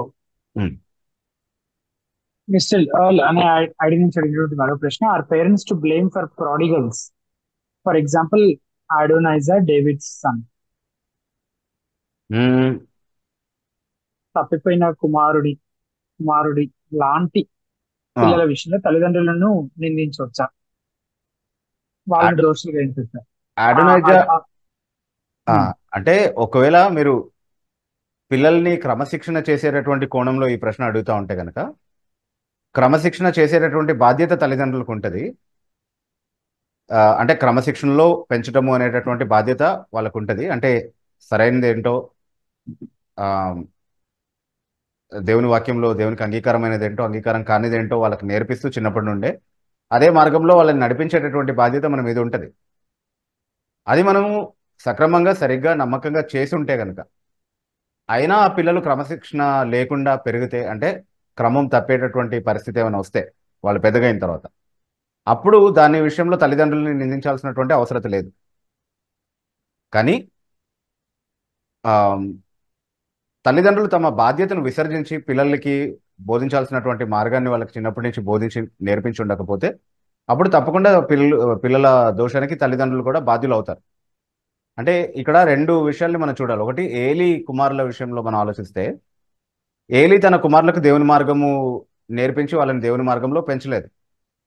కాబట్టి ఏలీ ఆ విషయంలో నిందించబడ్డాడు, దేవుని చేత న్యాయంగానే నిందించబడ్డాడు. దానికి అతని శిక్ష కూడా అనుభవించాడు. అతని కుటుంబంలో వాళ్ళు ఎవరు కూడా ఇంకా యాజకులుగా ఉండడానికి అవకాశం లేదన్నటువంటి తీర్పు దేవుడు అతని కుటుంబానికి వ్యతిరేకంగా చెప్పడం మనం చూసాం. అదే విషయంలో అదే కాంట్రాస్ట్ని, అదే తారతమ్యాన్ని మన సమూయేలు విషయంలో చూస్తే, సమూయేలు పిల్లలు కూడా దేవునికి వ్యతిరేకమైనటువంటి పనులే చేశారు. మొదటి సమూయేలు గ్రంథం 8వ అధ్యాయంలో మనం చదువుతున్నాం. ఆ కారణాన్ని బట్టి ప్రజలు తన కుమారులు యాజకులుగా ఉండడానికి ఇష్టపడలేదు. సో సమూయేలు కుమారులు కూడా తప్పు చేశారు. కానీ సమూయేలుని ఆ విషయాన్ని బట్టి దేవుడు నిందించలేదు. ఎందుకంటే సమూయేలు ఖచ్చితంగా తన బాధ్యతను నిర్వర్తించి ఉండాలి. లేకపోతే న్యాయమైనటువంటి దేవుడు ఏలీ విషయంలో ఏ తీర్పు అయితే చెప్పాడో సమూయేలు విషయంలో కూడా అదే చెప్పుండేవారు. సో ఈ ప్రజలకు అన్నీ తెలిసి కూడా వాళ్ళు తిరస్కరిస్తున్నారు కాబట్టి, నిన్ను కాదు నన్ను తిరస్కరిస్తున్నారు వాళ్ళని చెప్పి దేవుడు సమూయేలుని అక్కడ సమర్థించినట్టుగా చూస్తా ఉన్నాడు. ఎందుకంటే సమూయేలులో నిందార్హమైనది ఏమీ లేదు కాబట్టి. అంటే చాలాసార్లు పరిచర్యలో ఉన్నటువంటి వారి పిల్లలు కూడా క్రమశిక్షణ లేనప్పుడు వెంటనే మనం త్వరపడతా ఉంటామా, అదిగో వాళ్ళు పరిచర్యలో ఉన్నారు, వాళ్ళ పిల్లలు తప్పు చేశారు, అంటే ఏలీ పిల్లలు లాంటి వాళ్ళే పిల్లలు అని మాట్లాడుతుంటారు. అంటే ఇతను ఏలీ లాంటి వాడు అని మాట్లాడుతుంటారు. కానీ మనం గుర్తుపెట్టుకోవాల్సిన విషయం ఏంటంటే, సమూయేలు ఉదాహరణ కూడా ఉంది బైబిల్లో. సో అందరూ ఏలీతో పోల్చబడదగినటువంటి వాళ్ళు కాదు, సమూయేలు కూడా ఉన్నారు అన్నటువంటి విషయాన్ని గుర్తుపెట్టుకోవాలి. First point. ఇంకా మీరు అడోనిజా విషయంలో ప్రత్యేకంగా అడిగారు. అడోనిజా విషయంలో మనం గమనించాల్సింది ఏంటి అని అంటే, దావీదు చేసినటువంటి పాపం కారణంగా, అంటే ఇది క్రమశిక్షణకు సంబంధించినటువంటి విషయం, అంటే తల్లిదండ్రులు పిల్లల్ని క్రమశిక్షణ చేసేటటువంటి విషయానికి సంబంధించిన ఉదాహరణ కాదు. దావీదు ఇంట్లో దేవునికి నమ్మకంగా ఉన్న వాళ్ళు కనబడతారు, నమ్మకంగా లేని వాళ్ళు కూడా కనబడతారు. సో కాబట్టి అలాంటి ఒక ఉదాహరణని తీసుకొని దావీదు చేయాల్సినటువంటి బాధ్యత చేయలేదు, పిల్లలకి దేవుని మార్గాన్ని బోధించలేదు అని చెప్పడానికి వీలు పడదు. సో అంటే సామెతల గ్రంథం రాస్తున్నప్పుడు కూడా తన తండ్రి నేర్పించినటువంటి చాలా నియమాలని గురించి సొలొమోను ప్రస్తావించడం మనం చూస్తాం. సో సొలొమోనుకి మాత్రమే నేర్పించాడు, మిగతా కుమారులకు నేర్పించలేదు అని అనుకోవడానికి వీల్లేదు. కానీ అడోనిజా విషయంలో కావచ్చు, అబ్సలోం విషయంలో కావచ్చు, అమ్నోన్ విషయంలో కావచ్చు, ఇవన్నీ జరగడానికి కారణాలు వేరే ఉన్నాయి. అంటే దావీదు చేసినటువంటి పాపం కారణంగా దావీదు హిత్యుడు అయినటువంటి ఉరియాని అమ్మోనీయుల ఖడ్గంతో చంపించాడు. కాబట్టి దేవుడు శాపం పెట్టాడు. అమ్మోనీయులు, అమాలేకీయులు, I don't remember exactly which of the nations, కానీ ఎవరి ద్వారా అయితే ఆయన్ని చంపించాడో అన్యాయంగా చంపించాడు దావీదు. దానికి శాపంగా దేవుడు పెట్టినటువంటి శిక్ష ఏంటి అంటే ఆ, నువ్వు ఖడ్గంతో ఉరియాని అన్యాయంగా చంపించావు కాబట్టి ఖడ్గం ఎన్నటికీ కూడా నీ ఇంటి నుండి తొలగిపోదు అన్నటువంటి మాట చెప్పడం జరిగింది. సో ఆ ఖడ్గం తొలగిపోకుండా ఉండటానికి అతని ఇంట్లో నుండే లేచినటువంటి వేరు సందర్భాల్లో చూసేటటువంటి వైరం, శత్రుత్వం అనేది ఏదైతే ఉందో అలాంటి ఒక సందర్భమే అడోనిజాలో కూడా చూస్తున్నాం మనం. కాబట్టి ఇది డిసిప్లిన్కి సంబంధించినటువంటి విషయం కాదు. అంటే పేరెంటల్ డిసిప్లిన్కి సంబంధించిన విషయం కాదు. దావీదును దేవుడు క్రమశిక్షణ చేయడానికి వాడినటువంటి సందర్భానికి సంబంధించి. తర్వాత సత్యం అనే ఐడి నుంచి అడిగినటువంటి ప్రశ్న, మీకు కళ్ళు కనిపించవు కదా, మీరు కళ్ళజోడు ఎందుకు వాడుతున్నారు? అది మొదటి ప్రశ్న. రెండోది, ఒకవేళ దేవుడు ఇప్పుడు మీకు కళ్ళు ఇస్తే మొదటిగా మీరు ఏం చూడాలని అనుకుంటారు? అంటే రెండు విషయాలు. ఒకటి, నేను కళ్ళజోడ్లు వాడడానికి కారణం ఏంటి అని అంటే రీసెంట్లీ, అంటే చాలా స్ట్రైట్గా క్వశ్చన్ అడిగారు, స్ట్రైట్గా ఆన్సర్ చెప్తున్నాను. పర్సనల్ విషయాలు చెప్తున్నారు అని అనుకోకుండా డిస్క్లైమర్ ఇస్తున్నాను ఫస్ట్లోని. కళ్ళజోడ్లు వాడడానికి కారణం ఏంటి అని అంటే నాకు రెండు కళ్ళలో కూడా ఒక వైట్ లేయర్ ఫామ్ అవ్వడం అనేది జరిగింది. సో అది వీడియోలో చూడడానికి ఆడ్గా ఉంది, బాగాలేదు. సో అది మీరు తీపిచేయడం అన్నా, సర్జికల్గా మీరు అది సర్జరీ ద్వారా తీసేయడం అన్నా, లేకపోతే కవర్ చేయడం అన్నా ఏదో ఒకటి చేయండి అని సజెస్ట్ చేశారు కొంతమంది. సో సరే, అది ఎందుకు అటెన్షన్ డ్రా చేయాలి, ఎవరికైనా అసౌకర్యంగా ఎందుకు ఉండాలనే ఉద్దేశంతో కళ్ళజోళ్ళు పెట్టుకోవడం స్టార్ట్ చేశాను. అంతే తప్ప చాలాసార్లు నేను ఇదివరకు కూడా అంటే చాలా కాలంగా నేను మీడియాలో కనబడతా ఉన్నాను. ఈవెన్ రక్షణ టీవీలో కనబడినప్పుడు కూడా కళ్ళజోళ్ళు ఏమి వాడలేదు. So this is not intended for fashion. ఒకవేళ నేను స్టైల్ కొడుతున్నాను అని ఎవరైనా అనుకుంటే దానికోసం కాదు ఇది. అది ఫస్ట్ క్లారిఫికేషన్. కళ్ళు దేవుడు ఒకవేళ ఇస్తే ఏం చూడాలనుకుంటున్నానంటే ఆయన ఇచ్చినప్పుడు ఏం చూపించాలనే ఉద్దేశంతో ఆయన ఇచ్చాడో అది చూస్తే చాలు. అది నాకు తెలియదు కదా. సో దాని గురించి నేను అంతగా ఏం ఆలోచించలేదు. బేసికలీ నాకు నేను చూడలేను, నాకు కనిపించదు అన్నటువంటి విషయాలు ఎవరైనా గుర్తు చేస్తే తప్ప ఎక్కువగా గుర్తురాదు నాకు. ఎందుకంటే అంతగా దేవుడు అన్నీ నాకు ఇచ్చాడు కాబట్టి, నా అవసరతలు అన్నీ కూడా తీరుస్తూ వచ్చాడు కాబట్టి బేసికలీ ఎవరైనా గుర్తు చేస్తే తప్ప నాకు కనిపించదు అన్న విషయం సాధారణంగా గుర్తురాదు. కాబట్టి ఇప్పుడు నేను చూస్తే ఏంటి, ఏం చూడాలనుకుంటున్నాను అన్నంత లోతుగా నేను ఎప్పుడు ఆలోచించలేదు. ఈ ప్రస్తుతాన్ని కూడా ఆలోచించదలుచుకోలేదు. ఓకే, సో దేవుడు అది ఇస్తే ఆయన ఇష్టం, ఇవ్వకపోయినా ఆయన ఇష్టం. అది లేకుండా ఎలా బ్రతకాలో ఆయన కృపను ఆయన ఇస్తూ వచ్చాడు, ఇక ముందు కూడా ఇస్తాడని నమ్ముతున్నాను. సగం కంటే ఎక్కువ జీవితం బ్రతికేశాను ఆల్రెడీ ఇలాగే. సో అది పెద్ద సమస్య ఏం కాదు అని నేను అనుకుంటున్నాను. తర్వాత దుబ్బంకి బాపు అని అడిగి చదివినటువంటి ప్రశ్న, ఒక మనిషి తన ప్రమేయం లేకుండా పుట్టడం, ఆ మనిషి దేవుడే కావాలని ఎలక్ట్ చేయకుండా నరకం పంపడం ఏ విధంగా అర్థం చేసుకోవాలి? నరకం వెళ్ళే వాళ్ళ గురించి అది ప్రశ్న.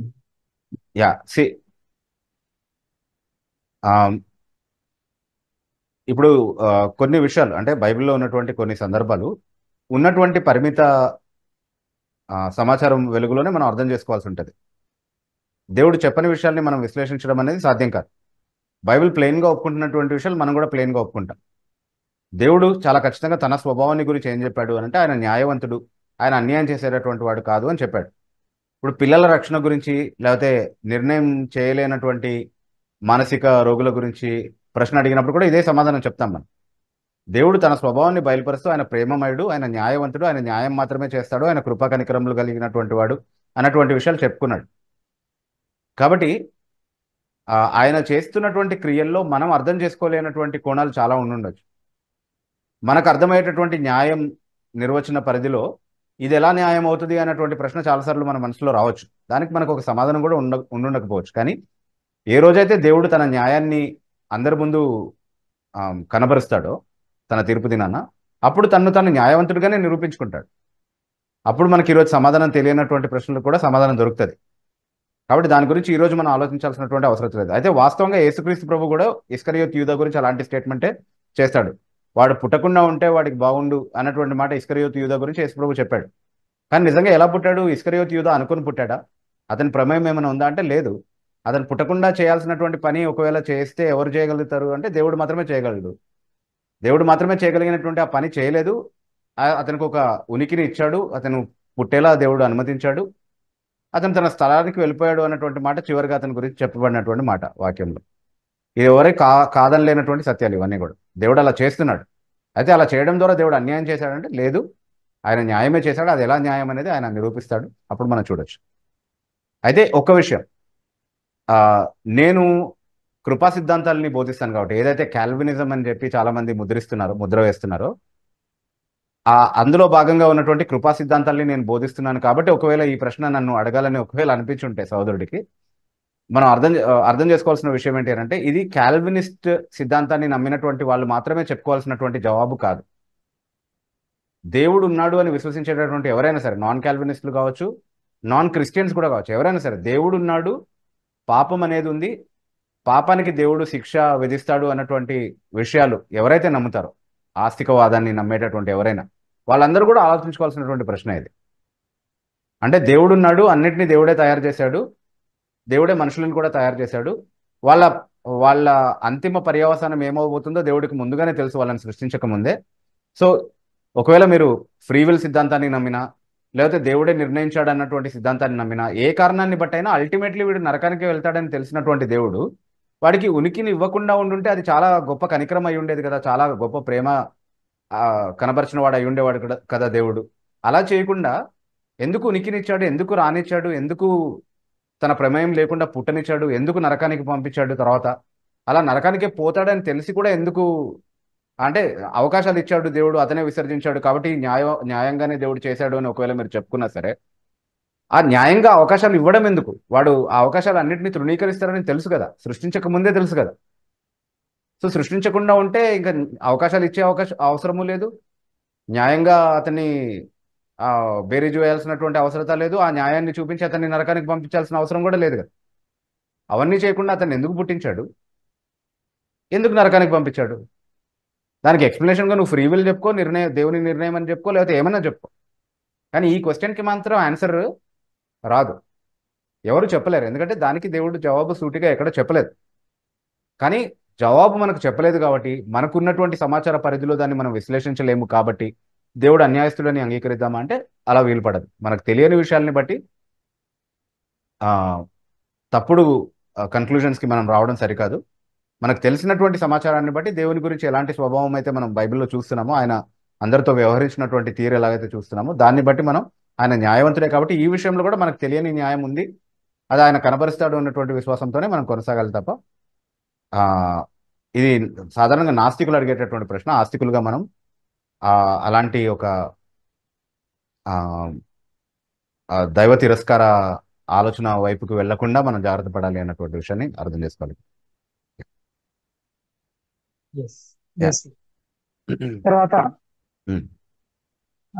జోనీ షారన్ అనే అడిగినటువంటి ఈ ప్రశ్న, బ్రదర్ బిగు, అపోస్తుల కార్యములు 9:7 అతనితో ప్రమాణం చేసిన మనుషులు ఆ స్వరము వినిది కానీ ఎవరిని చూడక మౌనులైబడి అని వ్రాయబడింది. కానీ ఆ తర్వాత 22:9 ఈ సంఘటన గురించి మాట్లాడుతూ, నాతో కూడా ఉన్న వారు ఆ వెలుగును చూసిరి గాని నాతో మాట్లాడిన వాని స్వరము వారు వినలేదు అన్నాడు.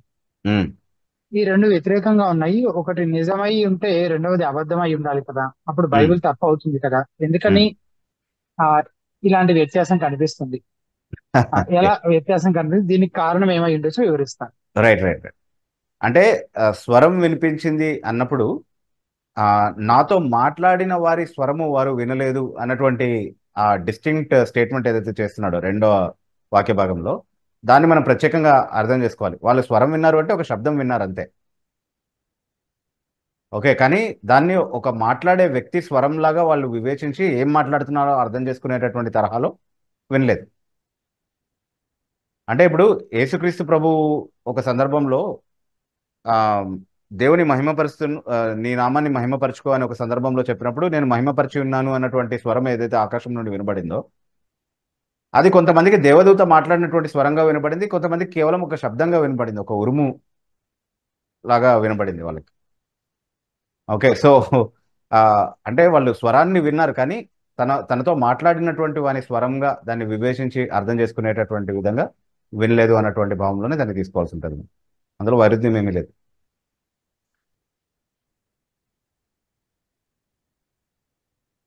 ఎస్ పౌలు అండి. వినగలిగినట్టుగా వినలేదు అన్న భావంలో తీసుకోవాలి.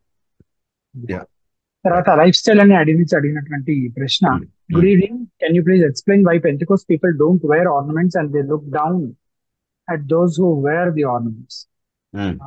పెంటికోస్ట్ వారు ఆభరణాలు ధరించే వారిని చిన్నచూపు చూస్తారు. దీని గురించి మీరేమంటారు? యా అంటే సాధారణంగా పెంతెకోస్తు సంఘాల్లో బోధించబడినటువంటి సిద్ధాంతం కారణంగా, అంటే కొన్ని వచనాల్ని వాళ్ళు వాడుకొని ఆ, మొదటి తిమోతి పత్రిక 2వ అధ్యాయం అనుకుంటారు 3-4 వచనాల్లో ఉన్నటువంటి వాక్య భాగాలు కాదు 7-8 వచనాల్లో ఉన్నటువంటి వాక్య భాగాలు కెన్ వి చెక్ దట్ బ్రదేషన్? Yes, ఇంకొకసారి రిపీట్ చేయగలుగుతారా? అయితే ఫస్ట్ ఓకే, మొదటి పేతురు పత్రిక చూద్దాం. మొదటి పేతురు పత్రిక 3వ అధ్యాయము 3వ వచనం ఒకసారి చూడండి. ఎస్,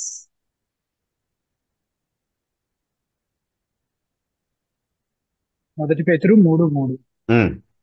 జడలు అల్లుకొనుటయు, బంగారు నగలు పెట్టుకొనుటయు, వస్త్రములు ధరించుకొనుటయు, వెలుపటి అలంకారము కొనుటయు అను వెలుపటి అలంకారము మీకు అలంకారముగా ఉండక, సాధువైనటియు మృదువైనటియునైన గుణమును అక్షయాలంకారము గల మీ హృదయపు అంతరంగ స్వభావం మీకు అలంకారంగా ఉండవలెను. అంటే ఇవి మీకు ఉండకూడదు, ఇవి మీకు ఉండాలి అని కొన్ని విషయాలు చెప్తున్నాడు.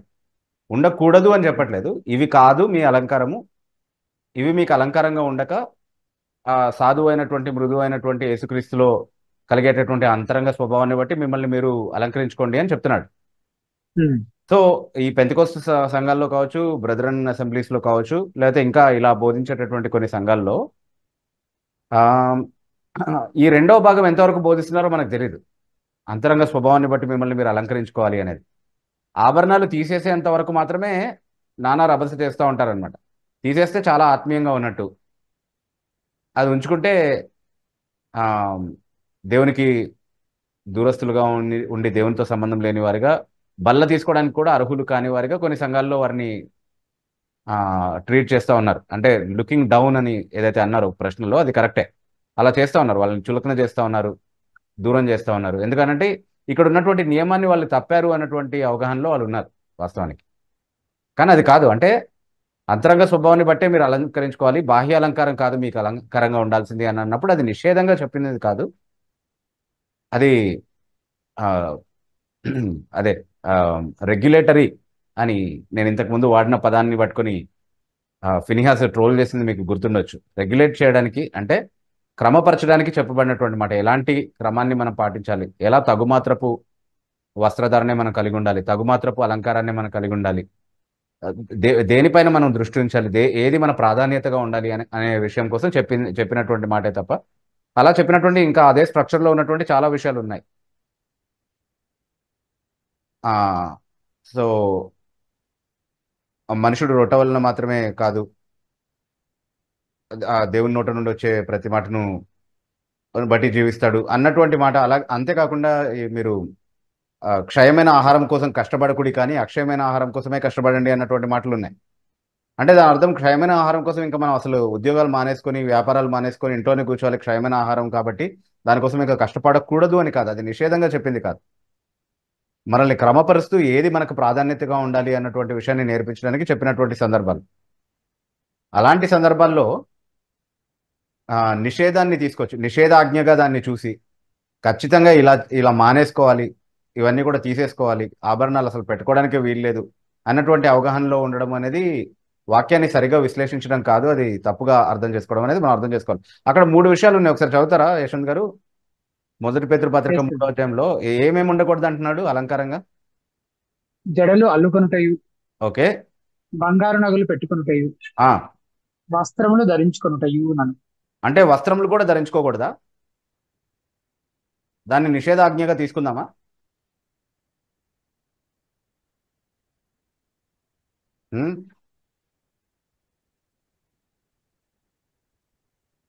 అయితే ఆలోచించాల్సినటువంటి విషయం కదా అది. తగుమాత్రపు వస్త్రధారణ అన్నటువంటి ఆ నియమాన్ని బట్టి ఇవన్నీ కూడా చూడాలి మనం, అంతేగాని పూర్తిగా నిషేధించినట్టుగా మనం చూడడానికి అవకాశం లేదు.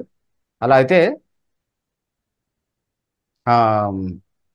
ఎందుకు వస్త్రాలు ధరించుకుంటున్నారు అన్నదానికి సమాధానం చెప్పుకోవాల్సి ఉంటుంది ఈ వాదించేటటువంటి వాళ్ళు.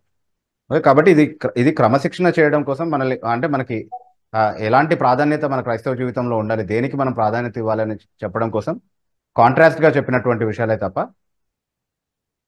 ఆ, నిషేధంగా చెప్పినటువంటి విషయం కాదు అనేది మనం అర్థం చేసుకోవాలి. Yes yeah. ఎస్. తర్వాత అదే ఐడి నుంచి అడిగినటువంటి మరో ప్రశ్న, ఆ. in Indian society, when it Hmm. comes for remarriage, women are not allowed to marry again, making them to realize to look after their family. How should we look this issue with regard to Christian families?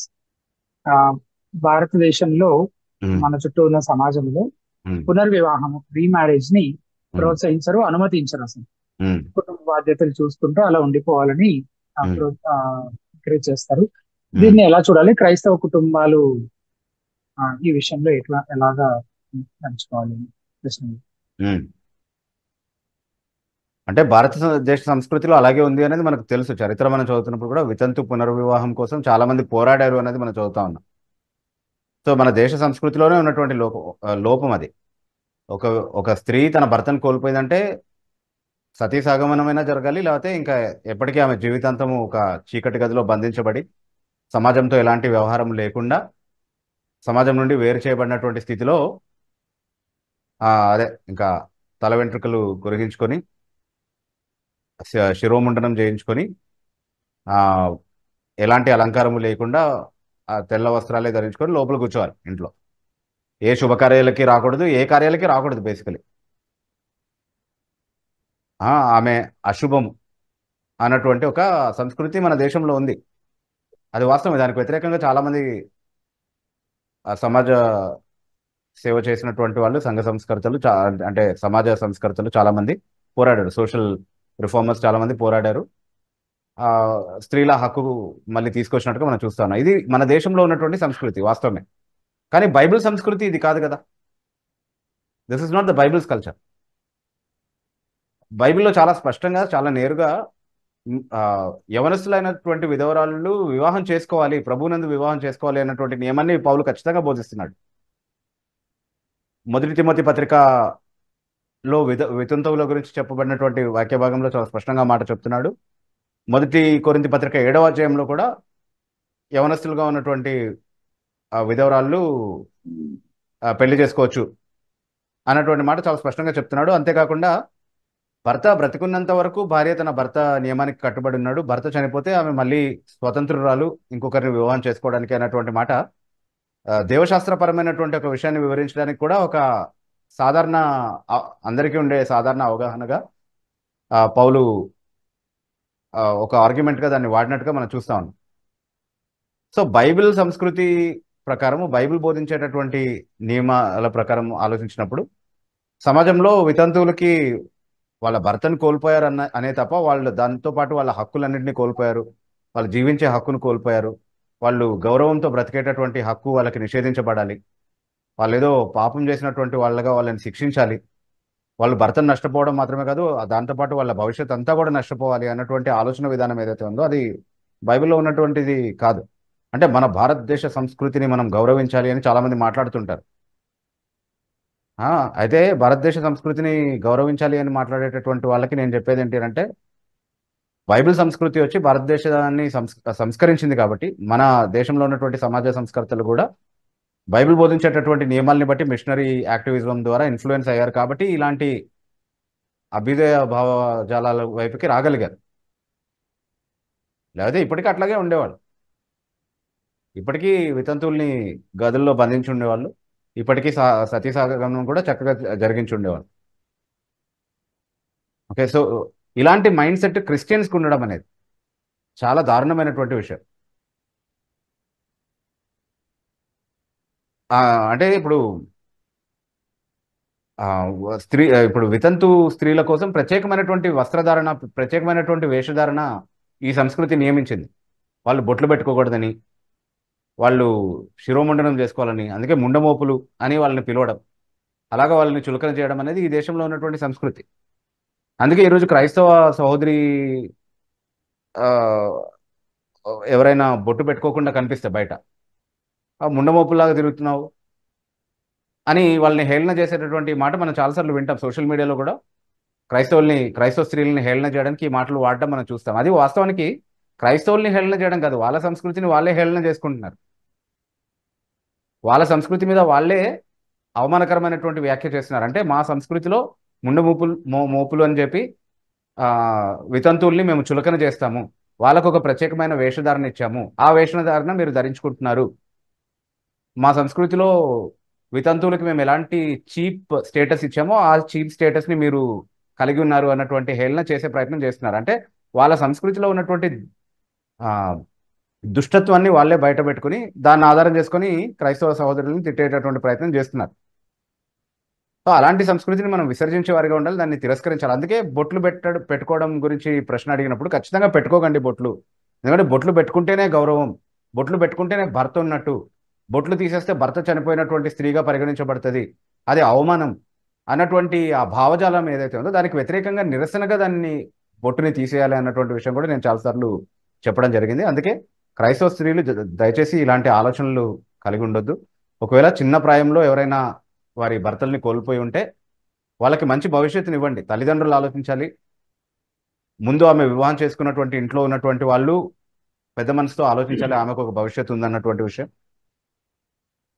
So ఖచ్చితంగా పెద్దవాళ్ళందరూ కలిసి దీన్ని అంగీకరించి వాళ్ళని ప్రోత్సహించి మళ్ళీ వివాహం చేసుకోవడానికి సరైనటువంటి నిర్ణయం తీసుకోవడానికి వాళ్ళని నడిపించాల్సినటువంటి అవసరం ఉంది. అది సమాజానికి మంచిది, క్రైస్తవ సంఘానికి కూడా మంచిది, దేవుని వాక్యాన్ని మనం గౌరవించిన వాళ్ళం అవుతాం, ఒక దుష్ట సంస్కృతికి వ్యతిరేకంగా మనం నిలబడినటువంటి వాళ్ళం అవుతాం.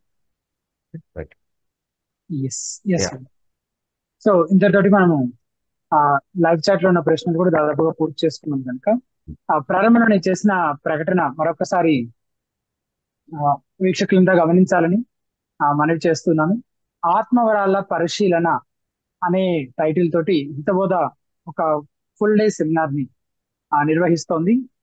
జూన్ 17వ తారీఖున హైదరాబాద్ లో పరిశుద్ధాత్మ వరాల పేరుతో నేటి క్రైస్తవ సంఘాన్ని మోసగిస్తున్న మరి ఒక ఆత్మను వాక్యపు వెలుగులో వివేచించడానికి అవసరమైన అనేక అంశాలను గురించి ఈ సదస్సులో చర్చించుకోబోతున్నాము. ముఖ్యంగా పరిశుద్ధాత్మను పొందటం ఎలా, ప్రత్యక్షతలు నేటికి ఉన్నాయా, భాషలు నిలిచిపోయాయా, అద్భుతాల సంగతి ఏంటి, నేటి స్వస్థతలలో నిజం ఎంత, ఇలాంటి అంశాలను గురించి ధ్యానించబోతున్నాము. అలాగే వీటి విషయమై తరగతి అనేక సందేహాలను నివృత్తి చేసుకోవడానికి కూడా ఈ స్పీకర్లందరితో కలిసిన ఒక ప్యానెల్ డిస్కషన్ కూడా ఉంటుంది. సో ఇది ఒక మంచి అవకాశము. తెలుసు తెలియక అనేకులు గురైన ఈ మోసం నుండి తప్పించుకోవడానికి సదస్సులో తప్పక పాల్గొనాలని మనవి చేస్తున్నాం. దీనికి సంబంధించి ఈ కాన్ఫరెన్స్ కోసం రిజిస్టర్ చేసుకోవడానికి అవసరమైన రిజిస్ట్రేషన్ లింక్ మేము ఈ హితబోధ క్రిస్టియన్ రెస్పాన్స్ ప్రోగ్రామ్ యొక్క డిస్క్రిప్షన్ లోను అలాగే లైవ్ చాట్ లోను ఉంచడం జరుగుతుంది. సో ఆ లింక్ ద్వారా మీరు హితబోధ వెబ్సైట్ లో పెట్టబడిన రిజిస్ట్రేషన్ ఫామ్ ని ఫిల్ చేసి రిజిస్టర్ చేసుకోవాలి. మరి ముఖ్యంగా గమనించాల్సిన విషయం, కేవలం మొదటి 100 మందికి మాత్రమే అవకాశం. దాదాపుగా 50 రిజిస్ట్రేషన్స్ ఆల్రెడీ అయిపోయాయి. సో దయచేసి త్వరపడమని, మీకు తెలిసిన వారిని కూడా ప్రోత్సహించమని మనవి చేస్తున్నాం. అలాగే హితబోధ కేవలం ఈ ప్రశ్నోత్తరాల లైవ్ కార్యక్రమం మాత్రమే కాకుండా ఇంకా అనేక క్రైస్తవ వనరులను తెలుగులో ఉచితంగానే అందుబాటులోకి తీసుకురావడం కొరకు కృషి చేస్తుంది. ఆ వనరులన్నీ మీకు 3 విధాలుగా అందుబాటులో ఉన్నాయి. ఒకటి హితబోధ వెబ్సైట్ ద్వారా, మీరు గూగుల్ సర్చ్ బాక్స్ లో హితబోధ అని టైప్ చేసి హితబోధ వెబ్సైట్ కనిపిస్తుంది.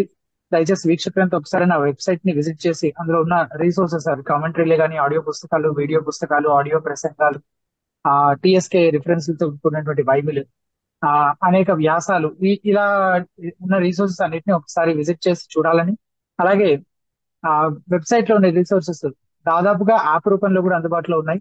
సో ప్లే స్టోర్ లో హితబోధ అని టైప్ చేస్తే హితబోధ యాప్ కనిపిస్తుంది, దాన్ని ఇన్స్టాల్ చేసుకోవాలని రిక్వెస్ట్ చేస్తున్నాం. అలాగే Hithabodha YouTube channel, YouTube search box లో హితబోధ అని టైప్ చేస్తే హితబోధ యూట్యూబ్ ఛానల్ కనిపిస్తుంది, దాన్ని సబ్స్క్రైబ్ చేసుకొని బెల్ ఐకాన్ ప్రెస్ చేయాలని రిక్వెస్ట్ చేస్తున్నాము. తద్వారా మీకు ఎప్పటికప్పుడు అప్డేట్స్ గురించి నోటిఫికేషన్స్ వస్తుంటాయి. సో ఈ రీసోర్సెస్ అన్ని ఉచితంగానే అందుబాటులో ఉన్నాయి కాబట్టి మీ వ్యక్తిగత ఆధ్యాత్మిక క్షేమాభివృద్ధి నిమిత్తం వీటిని వినియోగించుకుంటూ మీరు తెలిసిన క్రైస్తవ మిత్రులు, స్నేహితులతోటి, విశ్వాసులు వారందరికీ కూడా వీటిని పరిచయం చేయాలని, ఈ కార్యక్రమం గురించి కూడా తెలియపరచాలని, ఆ విధంగా ఈ పరిచర్యకు మీ వంతు సహకారం మీరు అందించాలని మనవి చేస్తూ, మీ వ్యక్తిగత ప్రార్థనలో కూడా ఈ పరిచయ నిమిత్తం మీరు ప్రార్థించమని రిక్వెస్ట్ చేస్తూ, క్రైస్తవ స్పందన క్రిస్టియన్ రెస్పాన్స్ అనే ఈ కార్యక్రమం ప్రతి మంగళవారం సాయంత్రం 8 గంటలకు ప్రసారం చేయబడుతుంది. తిరిగి మరలా వచ్చే మంగళవారం సాయంత్రం 8 గంటలకు కలుసుకున్న వరకు సెలవు. వందనాలు.